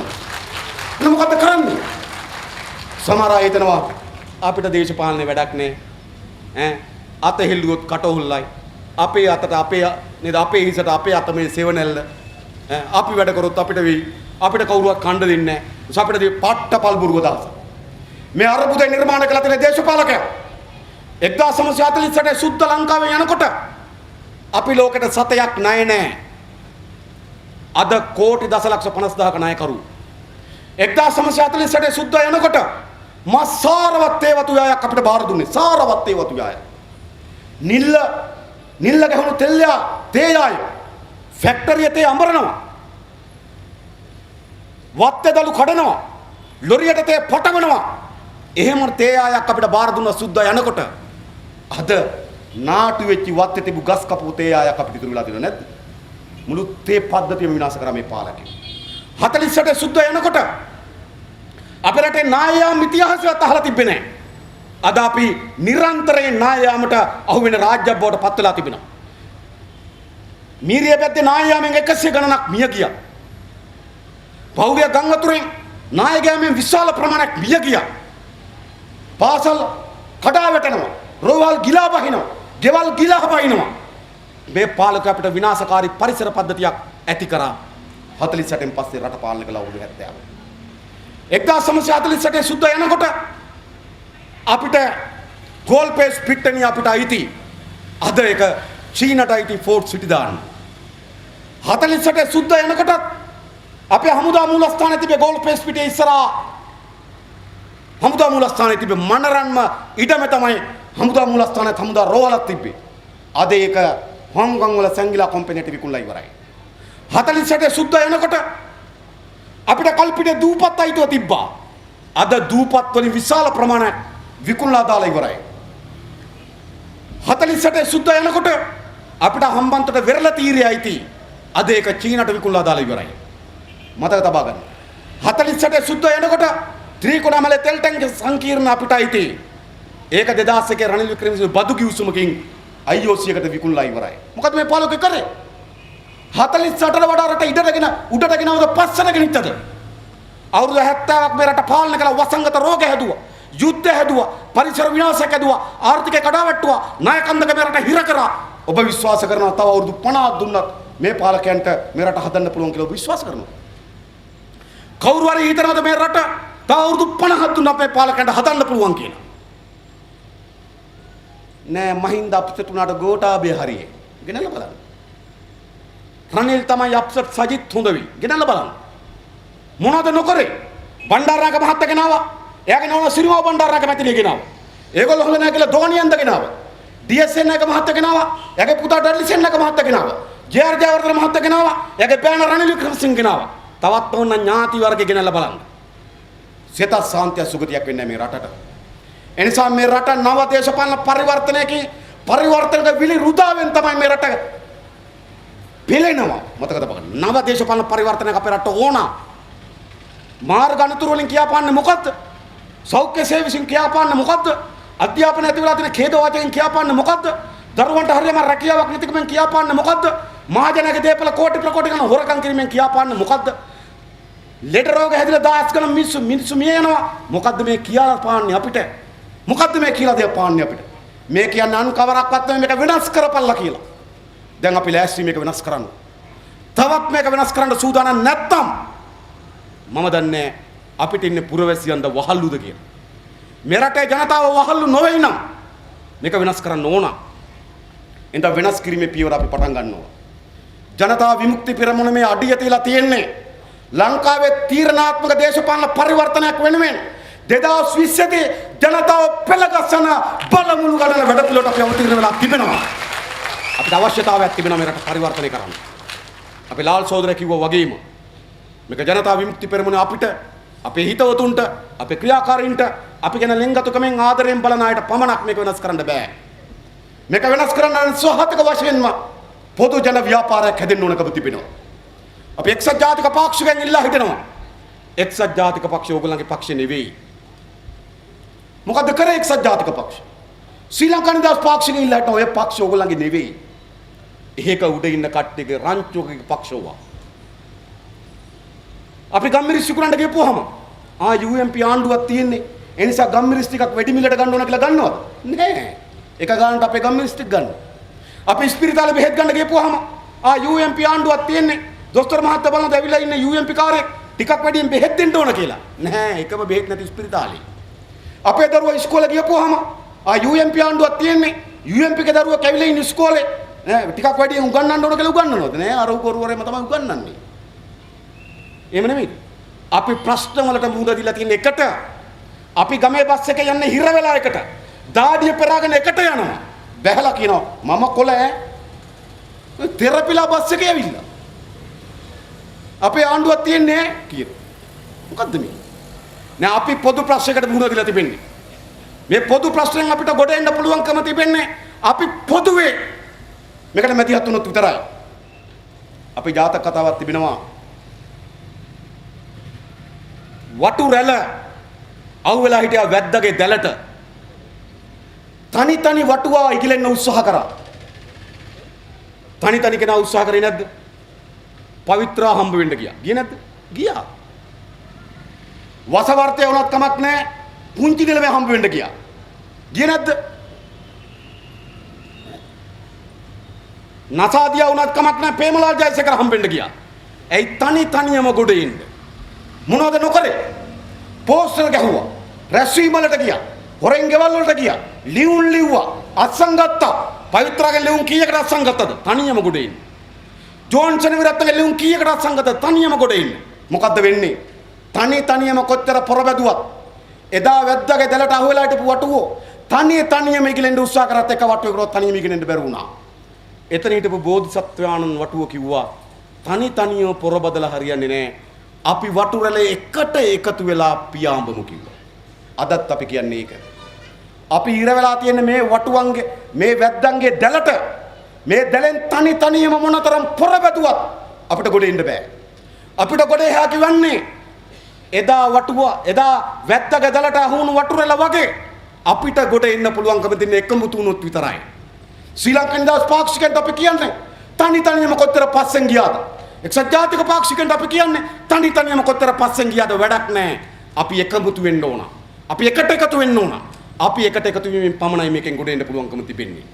එනිසා අපි ආරාධනා කරන්නේ සියලු දෙනාටම අපි එකට එකතු වෙ ජනතා මධ්‍යස්ථානයක් ගොඩනගමු. මේ දෙසැම්බර් මාසයේ O level විභාගයට කලින් පළාත් පාලන ඡන්ද දෙනවා. බොහෝ දුරට. මේ අගෝස්තු මාසයේ පළාත් පාලන ඡන්දේ අලුත් ඡන්ද ක්‍රමය පාර්ලිමේන්තුවේ සම්මත කරනවා. අපිත් මැදිහත් වෙලා හදපු ඡන්ද ක්‍රමයක්. එක මේ රටේ ජනතාවගේ ප්‍රජාතන්ත්‍රවාද අයිතිය ඡන්ද ක්‍රමය ඇතුලේ සාධාරණ නියෝජන ඡන්ද ක්‍රමයක් හදලා තියෙනවා. ඉතාමත් ප්‍රගතිශීලී පියවරකට අපි පියවර තබන්න සමත් වෙලා තිබෙනවා. මම දන්නේ ඡන්දේ ප්‍රජාතන්ත්‍රවාදී නෑ ඡන්ද ක්‍රමය ප්‍රජාතන්ත්‍රවාදී කරලා තිබෙනවා. පරණ බැසිල්ගේ විකෘති ඡන්ද ක්‍රමය අයින් කරලා අලුත් ඡන්ද ක්‍රමයක් මේ අගෝස්තු මාස සම්මත කරනවා. මැතිවරණ කොමසාරිස්තුමා කිව්වා සැප්තැම්බර් මාසේ 15 වෙනිදාට කලින් ඒක සම්මත කරලා දුන්නොත් දෙසැම්බර් O level විභාගයට කලින් ඡන්දේ තියලා දෙන්නම් කිව්වා. නම් ගම්මාන මට්ටමින් පළාත් පාලන ඡන්ද එනවා. ඊට පස්සේ දැන් 20 වෙනි සංශෝධනයක් ඇවිල්ලා තිබෙනවා. පළාත් සභා සියල්ල එකට තියන්න. අපි බලන්න ඕනේ ඒකේ තියෙන උවමනාවන් ඔක්කොම බලලා ඒකට මොකද්ද ගන්න තීරණය කියලා අපි එකඟතාවයකට ආයිතුව තිබෙනවා. එහෙම වුණොත් 2020ට බොහෝ මෙහා පළාත් පාලන ඡන්දයට අවසන් වෙනවා. පළාත් සභා සියලු සභාවල ඡන්දය අවසන් වෙනවා. ඡන්දය අවසන් වල අවුරුද්දකමාර කාල පරිච්ඡේදයක් තියෙනවා. අපි මේ රටේ ගොඩනගන්න පුළුවන් ප්‍රබලතම ජනතා මධ්‍යස්ථානයේ ගොඩනගනවා. මේ වන විටත් අපි සාකච්ඡා කරමින් තිබෙන්නේ. විශ්වවිද්‍යාල ආචාර්යවරු මහාචාර්යවරු අපේ රාජ්‍ය සේවයේ හිටපු ඉහළම නිලධාරීන් පිරිසුදු නිලධාරීන් සමහර අමාත්‍යාංශ ලේකම්වරු ඉන්න මට කිව්වා. ඔහු අමාත්‍යාංශ ලේකම්වරයා හැටියට කාලේ කනිත තෙල් නීතිගත සංස්ථාවේ ලේකම් හැටියටත් වැඩ කරලා. ඔහු ගෙදරට ටයිල් ටික අල්ලගත්තේ පෙන්ෂන් එක හම්බෙලා ලැබිච්ච පාරිතෝෂිකයෙන් කිව්වා. එහෙම නිලධාරීන් ඉන්නවා අපේ රටේ. චන්ද්‍රිකාගේ ආණ්ඩුව කාලේ රාජ්‍ය සේවය මනම මෙහෙව්වා කියලා. චන්ද්‍රිකාට කෙලින් කතා කරපු වරදට පූල් එකට අරපු රජ නිලධාරීන් ඉන්නවා ලංකාවේ. හිටපු ඇමතිවරයා මේක අස්සම් කරන්න කියනකොට මේක අස්සම් කරන්න බෑ කියලා ලේකම් යවනවා. ලේකම් මේක ඒ කියන්නේ පෙට්‍රෝලියම් එකේ පෙට්‍රල් පොම්ප මිලදී ගැනීමේ ටෙන්ඩරේට ලේකම් යවනවා අස්සම් කරන්න බෑ කියලා ඇමතිට පෞසි ලියුමක් යවනවා උඹට පිස්සු කියලා. ලේකම් ලියුමක් යවනවා මට පිස්සු නම් ඒ පිස්සුව රටේ ඔක්කොටම වෙලදෙන එක හොඳයි කියලා. හොරකම් කරන එක වළක්වනවා. එහෙම රජේ නිලධාරීන් ඉන්නවා. ඒ අයත් අපි මේ ගොඩනගන ජනතා මධ්‍යස්ථානයේ ප්‍රබලතම ක්‍රියාකරුවන් බවට අපි පත් කරනවා. ඒ විතරක් නෙවෙයි අපේ රටේ පරිසරවේදීන් ඉන්නවා. මේ රටේ පරිසරය පිළිබඳ වේදනාවෙන් කතා කරන, ඒ වෙනුවෙන් වැඩ කරන, ඒ වෙනුවෙන් පොත් ලියන, ඒ වෙනුවෙන් තමන්ගේ ජීවිතය දෙන පරිසරවේදීන් එක්ක අපි එකමුතුව හදලා තිබෙනවා. ඒ වගේම නීතිඥ කණ්ඩායම්, ආර්ථිකවේදීන්, සාහිත්‍යදරයන්, කලාකරුවන්, ලේඛකයින්, ගොවි සමිති, දීවර සමිති, වෘත්තීය සමිති මේ ව්‍යාපාරිකයන් අපි ලබන 13 වෙනිදා කොළඹ බණ්ඩාරනායක සම්මන්ත්‍රණ ශාලාවේ මේ රටේ දේශීය කර්මාන්තකරුවන් කැඳවලා අපි අපේ රටේ කර්මාන්ත ප්‍රතිපත්ති අපේ කම්කරු අපේ දේශීය කර්මාන්තකරුවන්ට අපි කියලා දෙනවා. මේමයි අපේ රට ගොඩනගන්නේ. මේක අපේ කර්මාන්ත ප්‍රතිපත්තිය කියලා. අපි මැණික් කර්මාන්තයේ යෙදෙන සෑම කෙනාම නුදුරේම අපි හම්බ වෙනවා. හම්බෙලා මේ රටේ මැණික් කර්මාන්තය කොහොමද ගොඩනගී යුතු වන්නේ? ඒ රටේ ආර්ථිකයට උපයෝග කරගන්න කෙසේද කියලා අපි උන් එක සාකච්ඡා කරනවා. මේ රටේ හැම තැනකම මතක තබා ගන්න. අපේ වෛද්‍යවරු ගිහිල්ලා මැදවච්චියම් පටන් අරන වකුගඩු රෝගේ හැදිච්ච ප්‍රදේශවල ඒ ජනතාවත් එක්ක එකට වැඩ කරන්න පටන් ගන්නවා. ප්‍රබලතම ජනතාවගේ හදගැස්මත් එක්ක සම්බන්ධ වෙච්ච ජනතා මධ්‍යස්ථාන අපි ගොඩනගන අවුරුද්දක් එකමාරක් මැතිවරණයට පෙර. දැන් මොන්නේ කලබල වෙන්න එපා. දැන් අපි මතය හදන්න ඕන. ඒ මධ්‍යස්ථාන ගොඩනගලා හැම ගමකටම එනවා. අපි 2020 දී අහන මේ රටේ ජනතාවගෙන් අපි බලය ගන්න සූදානම්. අපි මීට කලින් කිව්වනේ අපි බලය ගන්න සූදානම් කියලා.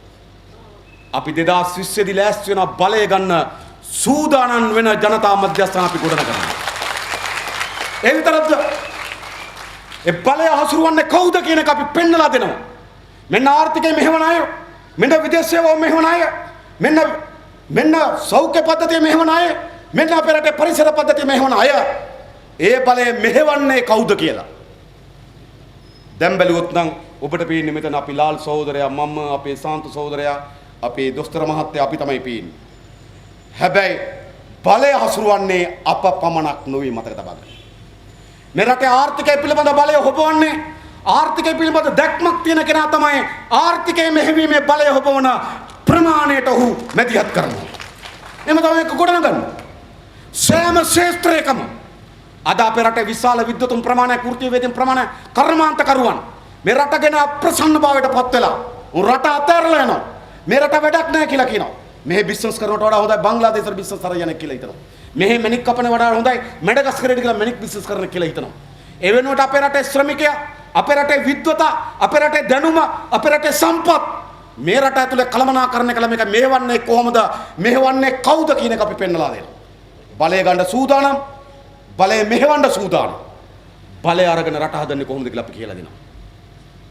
ඒ නිසා 2020 මැතිවරණ වේදිකාව ඇවිල්ලා රැකියා දසලක්ෂයක් දෙන්න. කාර් එකකින් නේද? තෙමි බයිසිකලේ යන්න එපා, කාර් එකක් අරන් දෙන්න. චුවින් ගම් දෙන්නම්. ඒ වගේ බාල ලාභ පොරොන්දු වලට දේශපාලනයේ කතරේ තීරණ වෙච්ච ඉතිහාසයේ වෙනුවට රට ගොඩනගන ප්‍රතිපත්තියක් එක්ක මේ රටේ කතරේ තීරණ කරන ව්‍යාපාරය අපි හදනවා. රට ගොඩනගන ප්‍රතිපත්තියක් අපි ඇවිල්ලා කියන අපි රට හදන්න ලෑස්ති. රට හදන ප්‍රතිපත්තිය මෙන්න, රට හදන අය මෙන්න. එදාට මේ වේදිකාව පිරින්න අපේ විතරක් නෙවෙයි මතක තබා ගන්න. එදාට මේ වේදිකාව පිරෙන්නේ රට ගොඩනැගීම සඳහා ශක්තිමත්ම දායකත්වය සපයන, නිපුණතාවය තියෙන, හැකියාව තියෙන බුද්ධිමත් වෘත්තීය වේදිකේ තමයි මේ වේදිකාව පිරෙන්නේ. අපි කියන අපි මේ රට හදනවා.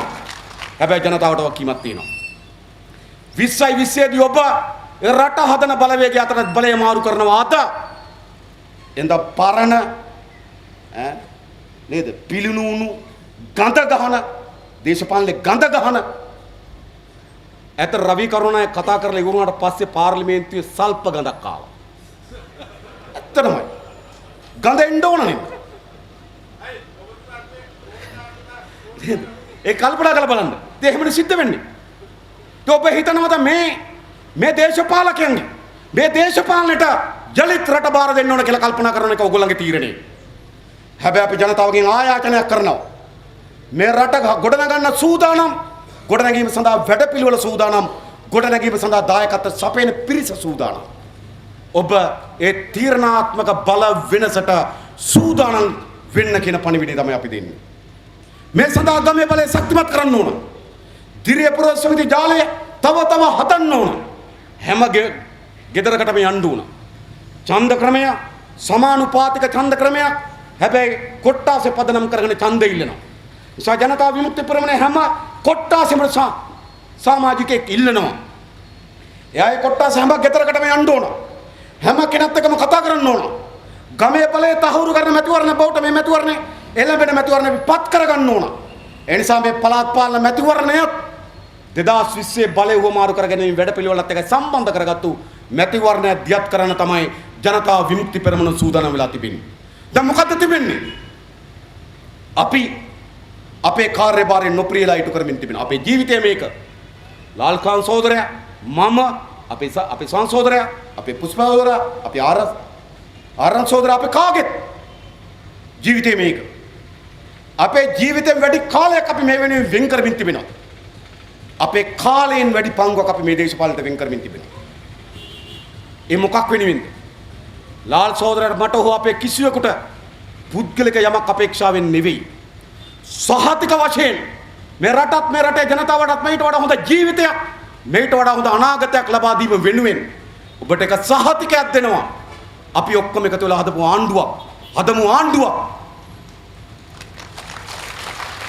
ඔබට ලැබෙන දෙයට වඩා කිසිවක් අපට නොලැබෙන බව අපි සහතික කරන ඔබට ලැබෙන දෙයට වඩා සමහර විට අඩුවෙන් තමයි අපට ලැබෙන්නේ. සහතිකයි. අපිට ඕන අපේ පන්තියට මේට වඩා හොඳ ජීවිතයක් උරුම කරලා දෙන්න. එවෙනුවෙන් අපි කවුරුත් එකතු වෙමු.